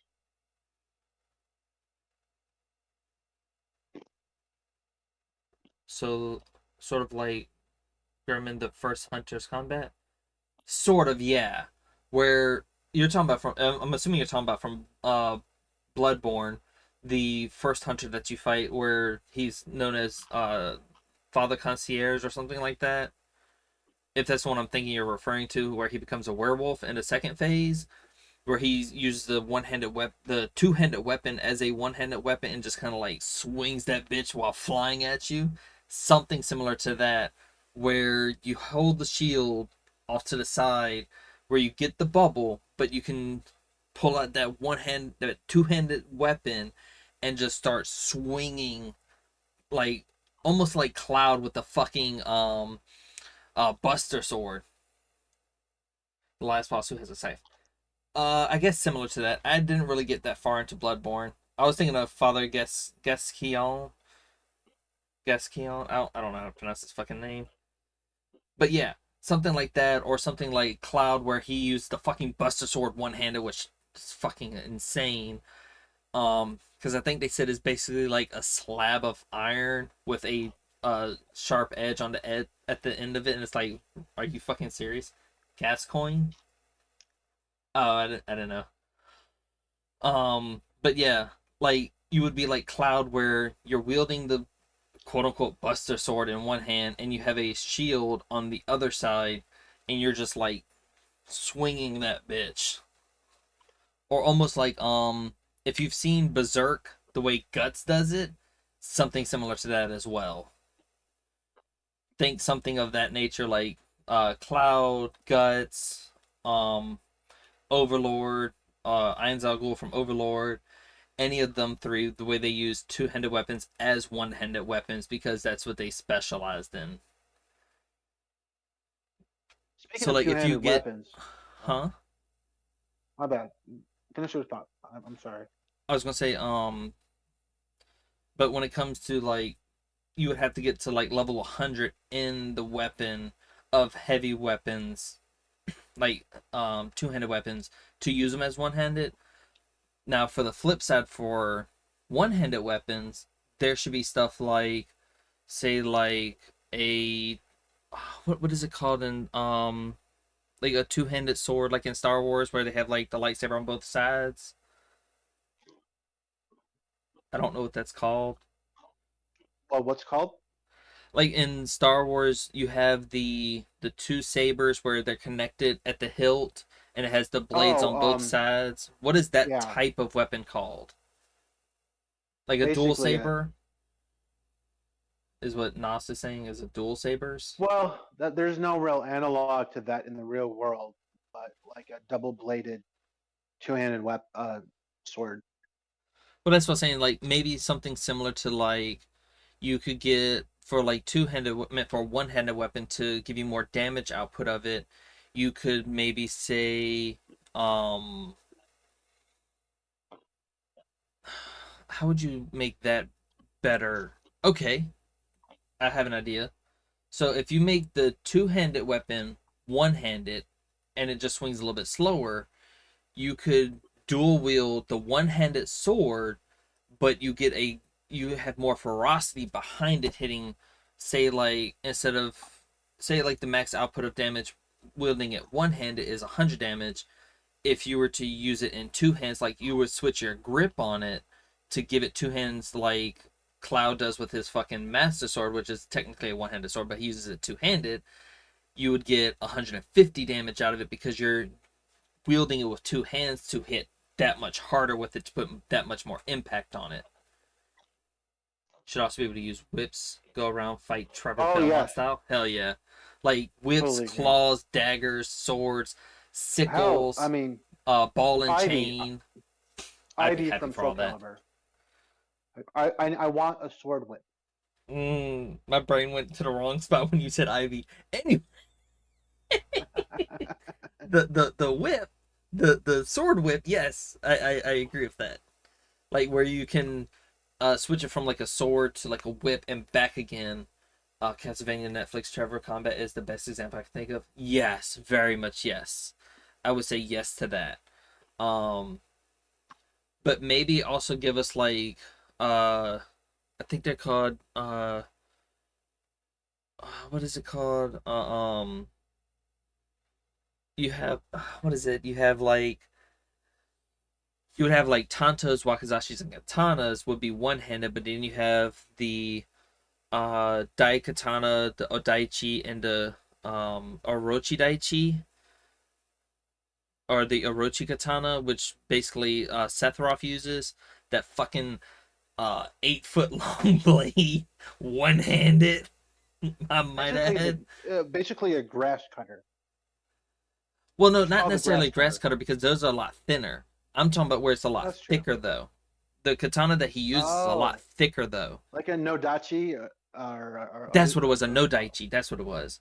Where an orochi or no daichi where the sword would be like more two handed, so that way you can see the progression from like a one-handed to Yeah. two-handed, but you can dual wield a katana, which is one-handed, but you get more damage output of it, and it hits a lot harder.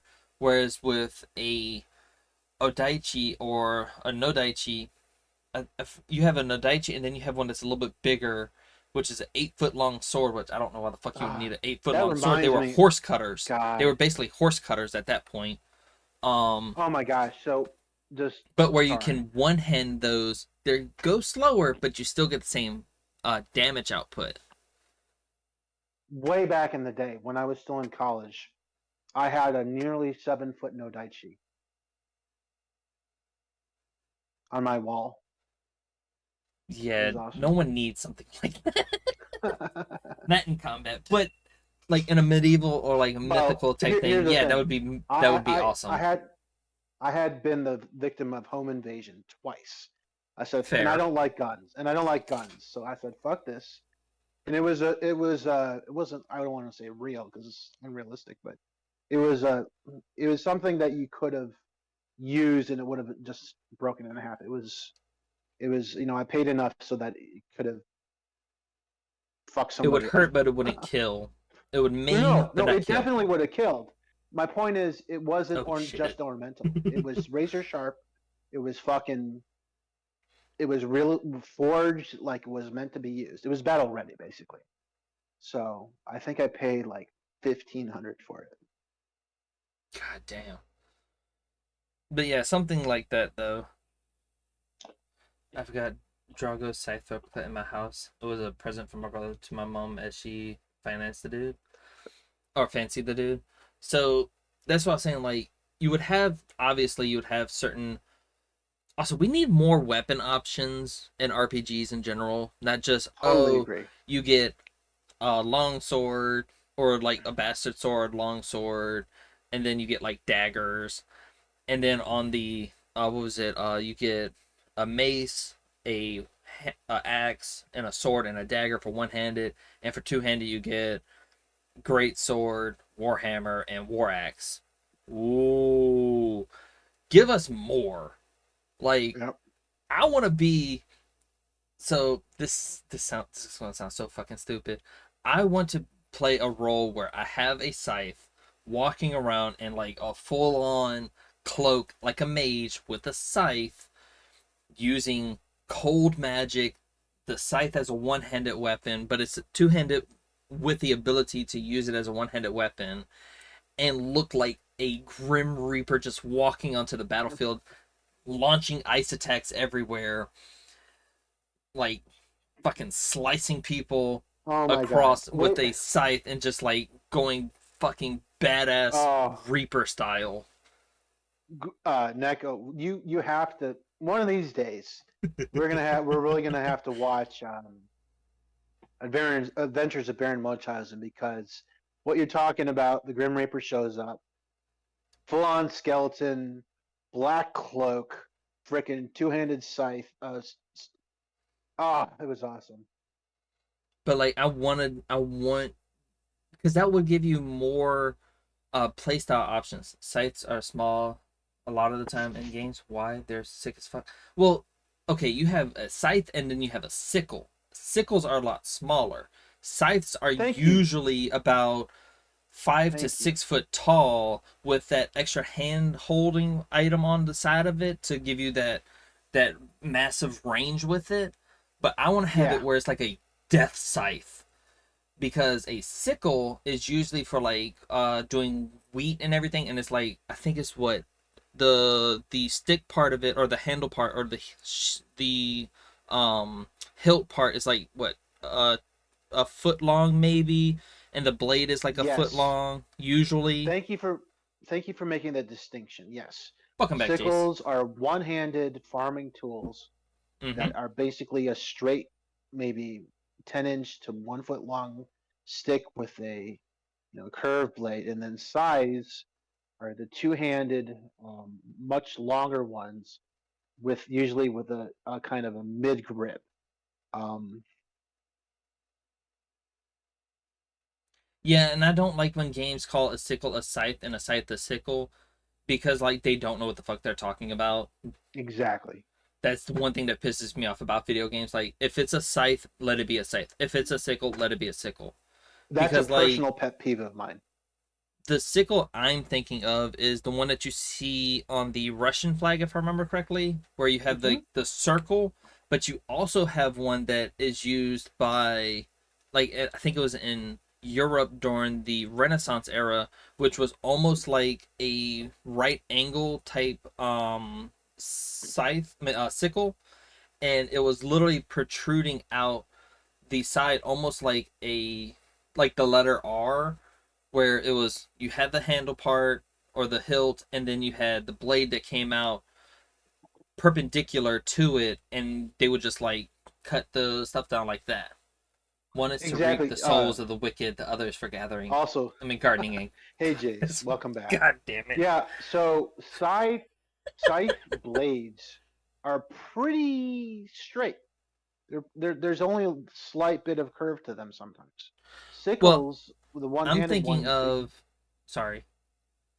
well, I was only going to say that scythes usually the blade is a little more straight, longer. They can be curved, sure, but there's less of a curve than the one-handed sickles, which are usually look like the letter C.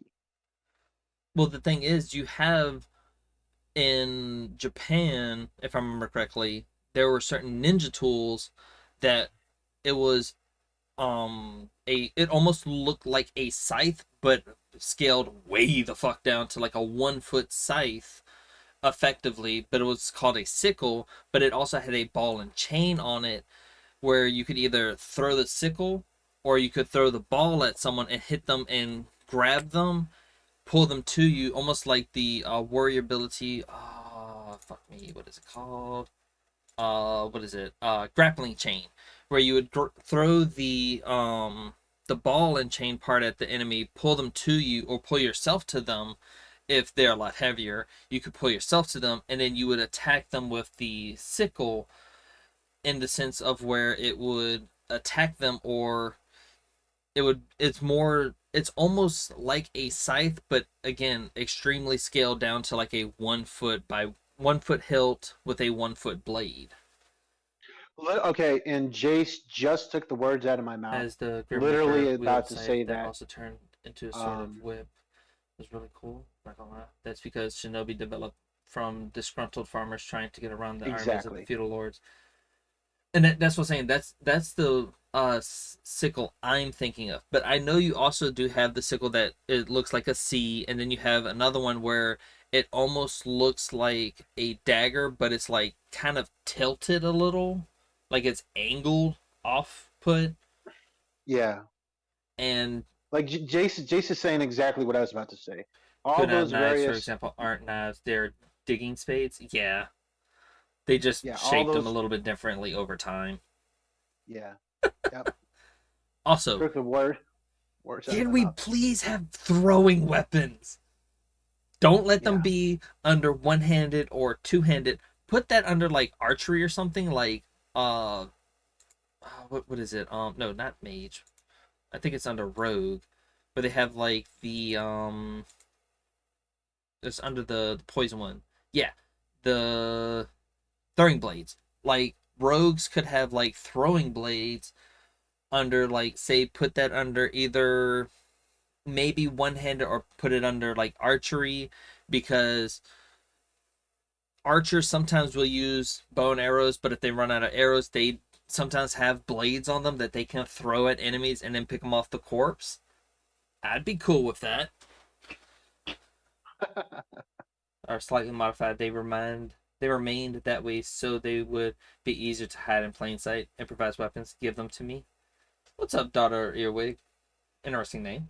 Yeeting axes hunter style to enemies would be great. Like, give us throwing axes, give us throwing knives, like small axes, like a tomahawk or something like that. Throwing knives. Are there any other like throwable weapon that you can think of, Ian? I've been wanting to say one for a while, and it's my favorite ancient weapon of all time. It's the flying guillotine.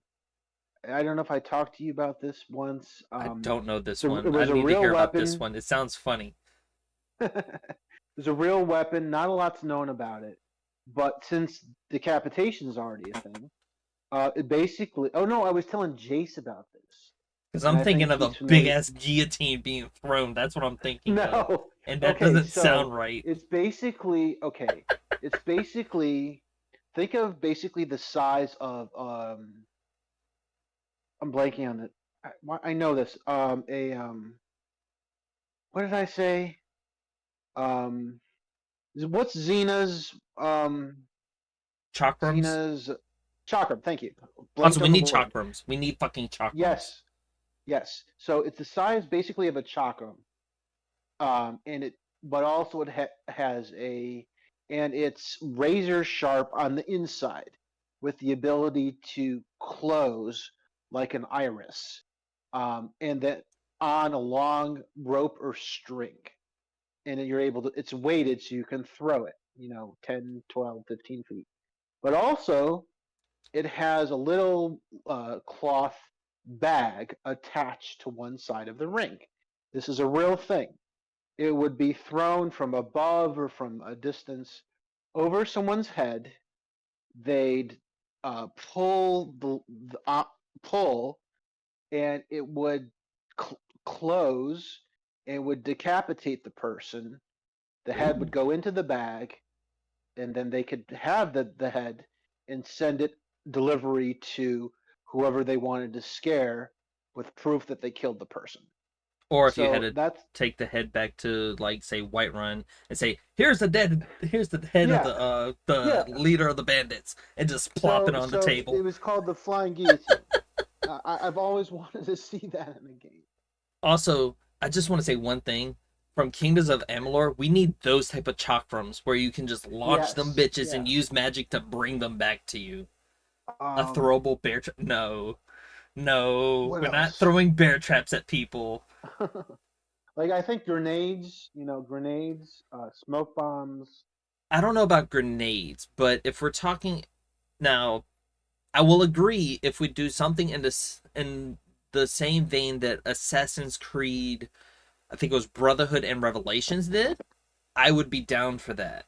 If we did something similar to that, Um, where you but would craft a grenade out of like these shells, have the gunpowder, blah blah blah, or like you could put magic runes in it, and once it cracks, when the rune breaks on the cracking of the shell, it blows up whatever magic you put inside of it, like say like a soul gem or something. The stronger, the bigger the soul gem, like a grand soul gem, the stronger the impact is, or something like yeah, that. I could agree with uh, those type of grenades.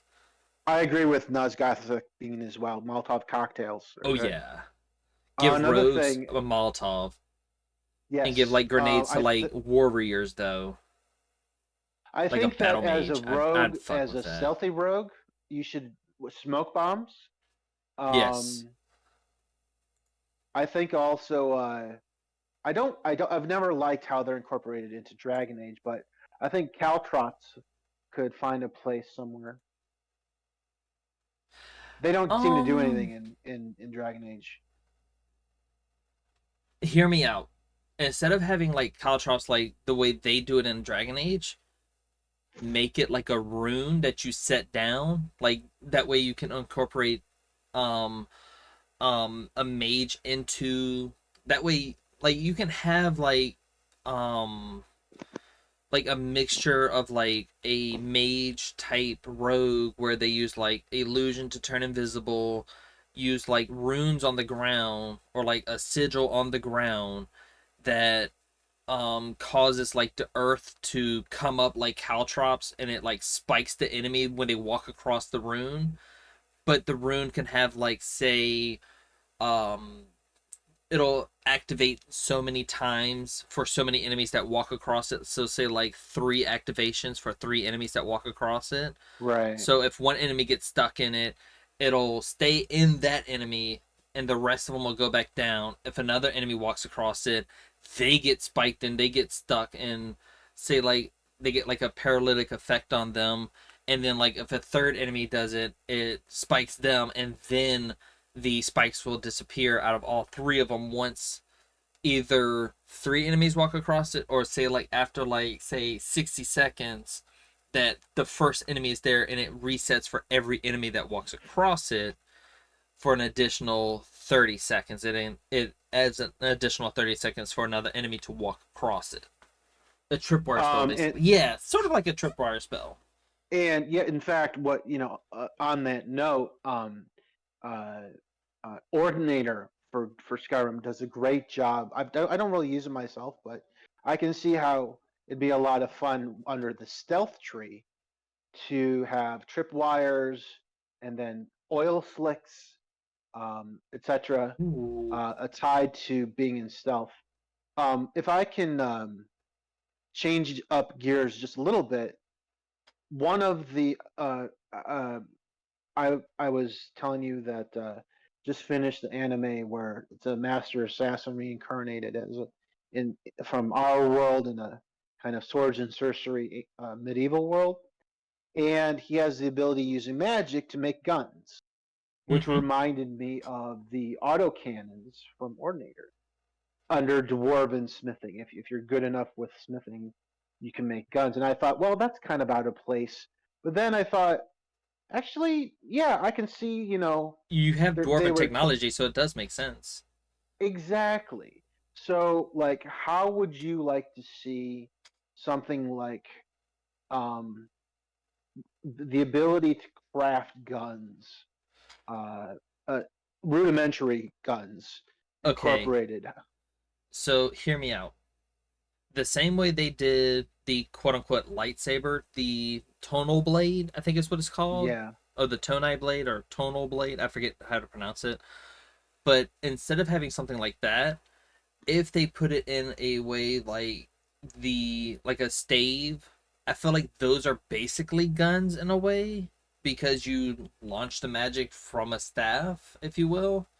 So it's kind of a gun, but me personally is like I'm taking off the what is it, the autocan is I think is what you called them, or sure. I forgot what you called them. I don't think you called them They're autocannons. autocannons under Ordinator, but yeah. That instead of making one of those, you can craft a, or like you could like quote unquote build a little spider thing, the little spider one. And if Yeah. you get more into smithing, you can create the orb one that you literally build the little orb looking one that has like the what is it, the not the bow gun but the crossbow and the sword.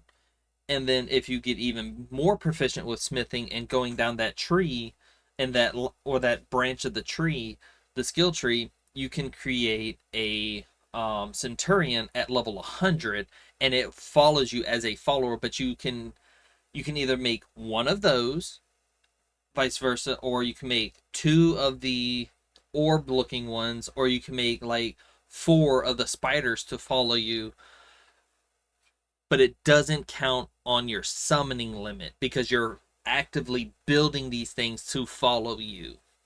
And once I one like breaks down, that. you have to rebuild it. You have to go to Yeah. an anvil or a smither or something like that and rebuild it, and that way you can get another one. I like that. And I can't decide They would have to be if the I most basic of flintlocks. Yeah, but that's what I'm saying. Like, if you're gonna do something like that, it would have to be something like it would have to be like it would have to make sense instead of it being flintlock. I don't think they would do that. I think they would use like say like a petty soul gem or something right. That's to activate it or to like power it. Instead of it having like a magazine, it'll have like a petty soul gem or something like that. so what I was thinking how what should be the technology for the propellant?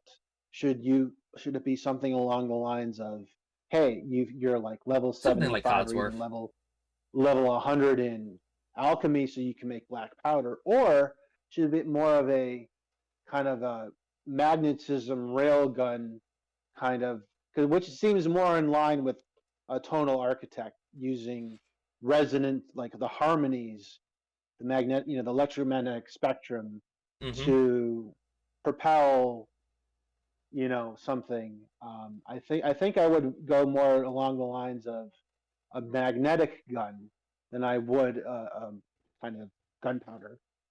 So I agree with the railgun idea, but not only doing, say that could be like if you master uh lightning damage, like the electric tree or the lightning tree under destruction, you have to have, say you have to have like 100 destruction with lightning being maxed out, with say smithing, so that way you can use the two trees and synergize them together to make a form of railgun that gets one shot and it has a cooldown to charge up the electricity in it, to be like kind of like an quote unquote ultimate ability that Yeah, hits I like a like truck, that. but you only get one every say 2 hours to build up the electricity in it.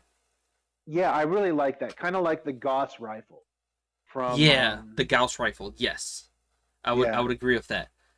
yeah, But that makes sense. I like that. hear me out though. Say if you didn't do electricity, but you did ice. So what it would do is, instead of it using electricity to fire off like a metal bolt or a spike into an enemy, you could use ice to almost like the cryogenic gun from Fallout 4, where it shoots ice balls, but it will shoot almost like a wave of a like a blizzard. You could set like a trap, like you could throw a mine in a sort.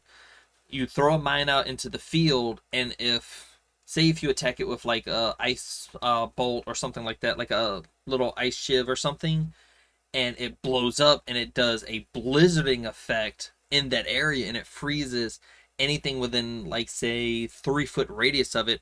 They become ice blocks because of so much potent ice that's in there, that when it explodes it freezes everything on contact, and they drop to the ground and become like ice blocks for ice Yeah, at I really least. like that.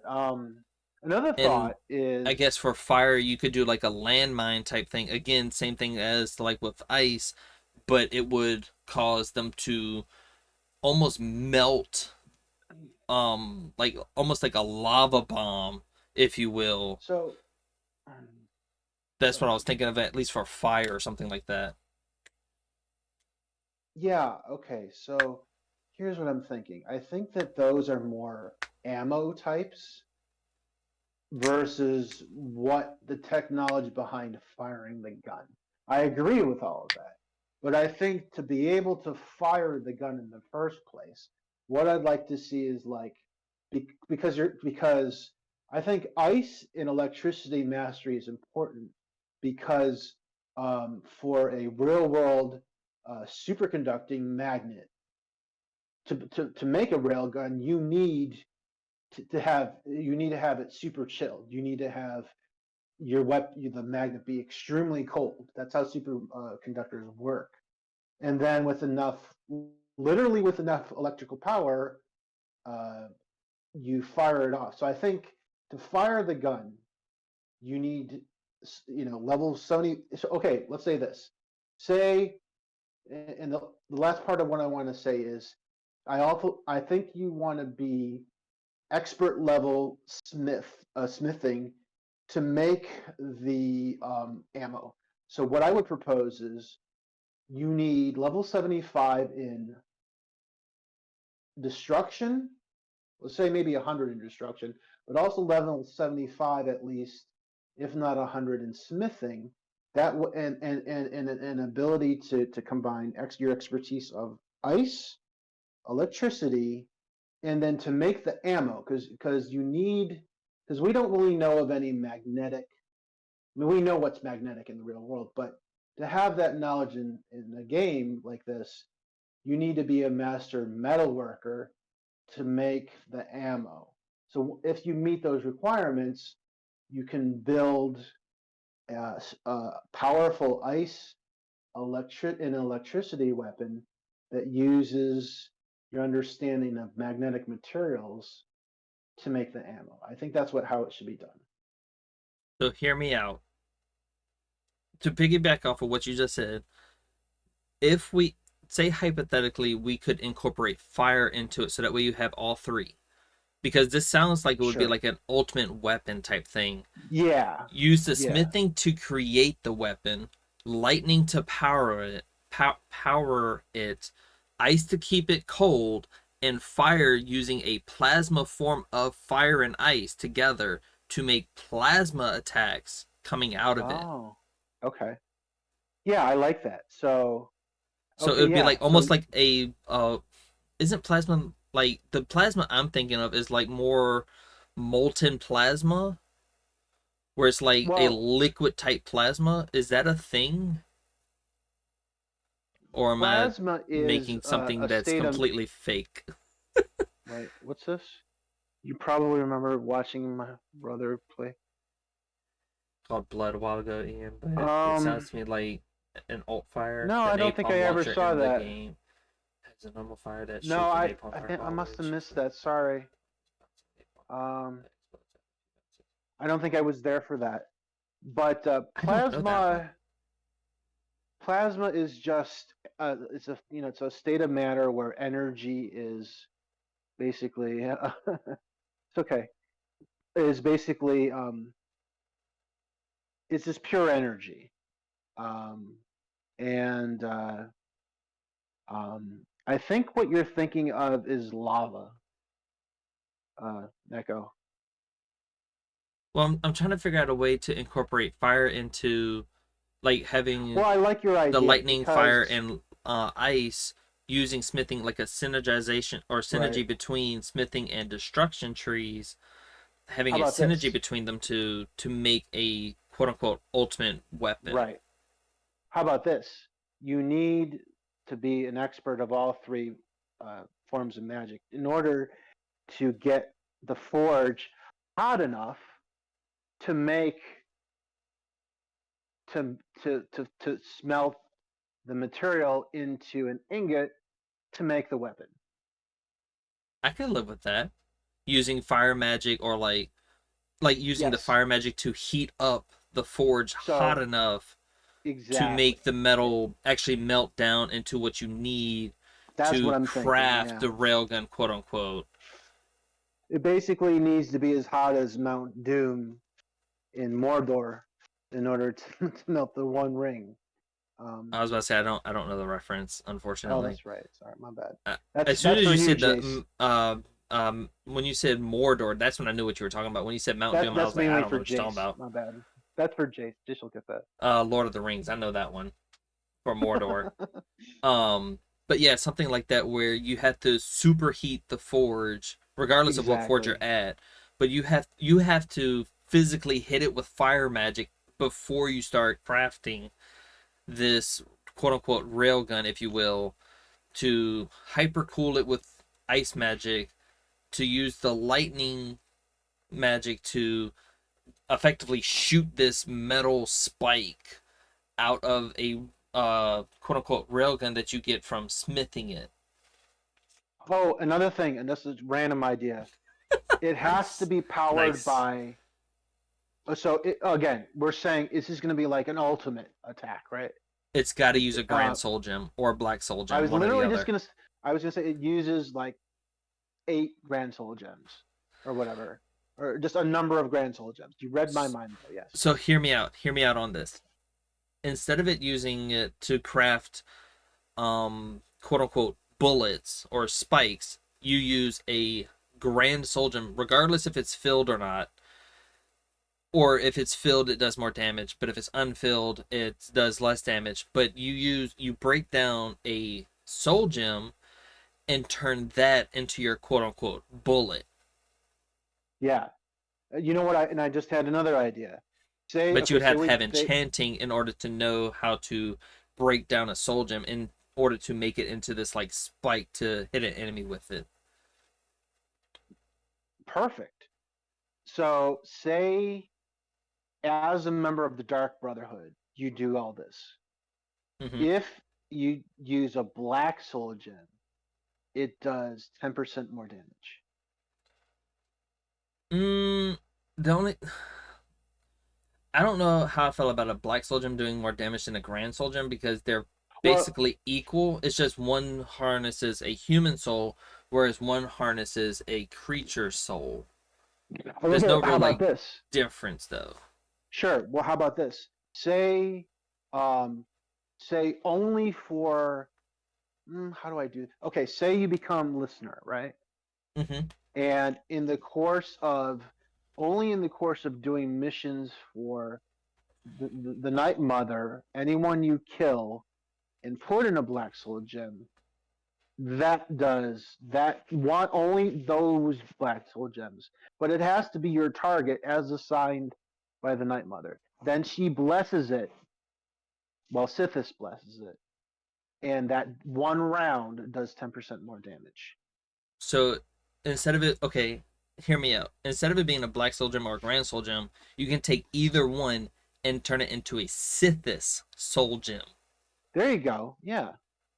Or No, we'll call it a Dread Soul Gem.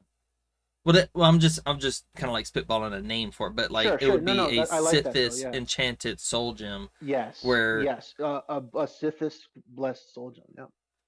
it would have not even like 10%, because if you're getting it from a Daedric Prince, I feel like it should Maybe do 25, 50%. I was going to say 50. Okay. 50% more damage All right. All right. because it is from a Daedric Prince. Fair enough. Yeah. But you can only but the caveat is you can only use it on the target. It'll only do more damage to that specific target. Okay. Because Well, Sithis okay. blesses So it for that specific target to be killed by that bullet. I like that. I like that. And so it doesn't matter who you killed to put in it. Or if whether it's a grand or it's a black, Sithis blesses it for the mission, Mm-hmm. then it becomes okay. I like that a lot, actually. Where it can, and if you hit, like, say if you hit a random pedestrian with it, they still take regular damage. They don't take that extra 50%. Right. Because Sithis didn't want you to kill them with it. They wanted you to use Yes. that for the target. Okay. Yeah, and then it does 50. Then if you do the according to the will of Sithis, it's 50%. Mm-hmm. I like that a lot. Okay. Mm-hmm. Okay. Yeah, you see where I'm going with it. Yeah, I really like that a lot. I'll be honest. Because like it's literally the biggest middle finger you can give to your target. Is like, Sithis wants you specifically did with this. We're Okay, wait a basically sec. creating the Soul Reaver right now. Basically, yeah. Wait a sec. So you know how for the House of Horrors, Mm-hmm. um fucking uh uh Molag Bal has you go after that priest of who was he for? Not Boethia. Was it Boethia? I think so. Who does Or Akatosh or so something like that. It was like one of the something like quote that. unquote lighter Yeah. Daedric So princes or like princesses or whatever. okay. They need rather than getting I'm fine getting Daedric artifacts, but we need Daedric blessings on our existing gear if you please them. Before we go Or down that rabbit hole, I just want to. I don't mean to cut you sure, off. It's just before we sure. go down that rabbit hole, um, I think we've been going for quite some time at this point. Yeah, 2.5 Um, hours. yeah, it's about a 2 hour recording. Because I Okay. still need to do some things. All right. So I can stream later on tonight. All Um, right. and it's almost 7:30 because I wanted to try to be done by 7, but I didn't mind going up to 7:30. Um, I want to save that for next time, the Daedric Sure. stuff, and like either Daedric blessings on the player character or blessing a specific weapon that we bring to them, however you want to do it. I want to talk about that next time. So, Yeah. I feel Also, like next time. Sorry. no, you're good. You're good. Uh, I was just gonna say, we didn't even get to the whole racial bonuses thing. We didn't. My bad. It's just No, I know it's you okay. wanted to get to Dragon Age at some point, so that's why I Yeah. was trying to like No, find a good I appreciate spot it. to like transition to No, that I think this is a good place to hold up and end today, and we got a lot and to build talk about anticipation next for time. the next one. So yeah, Exactly. All right. Always got to build Well, anticipation for the next one. I Um, want I want to I want to thank Nas Gothic Being and Jace for their participation. I really appreciate it. Thank you. Definitely to both of them. Really Improvise my means a bins, lot. give them to me. God damn it. Um, Also thank you, Dada Earwig for the follow. I appreciate that. And Instabaka for the follow. I appreciate those. Um, this has been a blast. I look forward to the next broadcast. It'll be on YouTube. In This a this will be little while. posted on, I think, the 28th, if I'm not mistaken. Um, Perfect. because last night's video will be on the 27th. Um, which Also, I want to wish Neko a bit of an early, very, very, very happy birthday. I appreciate that. Speaking of, thank you for giving me a bouncing off point. Or transitional point. I'm going to attempt to do a possible 8 to 12 hour stream on the 27th, Wow. which will probably start at noon Eastern time and will end at midnight Eastern time. The reason why I'm saying noon, Wow. because that should probably be an optimal, or like optimistic. That's what I was looking for. Optimistic about hopefully waking up before noon. Hopefully, I can wake up at least by 9 That's or awesome. 10, and then I can start the stream at noon, lunchtime. Start at noon, end at midnight, so that way there will be breaks. There will probably be like a few 30-minute breaks in there. I would like to try to get some recordings in there at some And point that's for tomorrow. VODs for YouTube. Yes, this is tomorrow. Hence why I wanted to do this at 5 to like 7 to start the stream tonight around like 8 or 9 and be done by Perfect. midnight, so that way I can try to get some sleep. All I right. didn't super plan this out thoroughly enough, but that's the plan at least. I will keep y'all updated on Discord. If I could get a exclamation point Discord in the chat, that would be awesome. Oh, I'm going to try I'm to. not. I'm not on. I can't. I'm not able to do that right here. I can Um. actually. I'll just do social to Okay. show all of them. This has been a blast. But yeah, if you would like to join me on Discord, I will be trying to keep you up to date on Discord, and I'm also going to be posting it on Twitter to let people on Twitter know.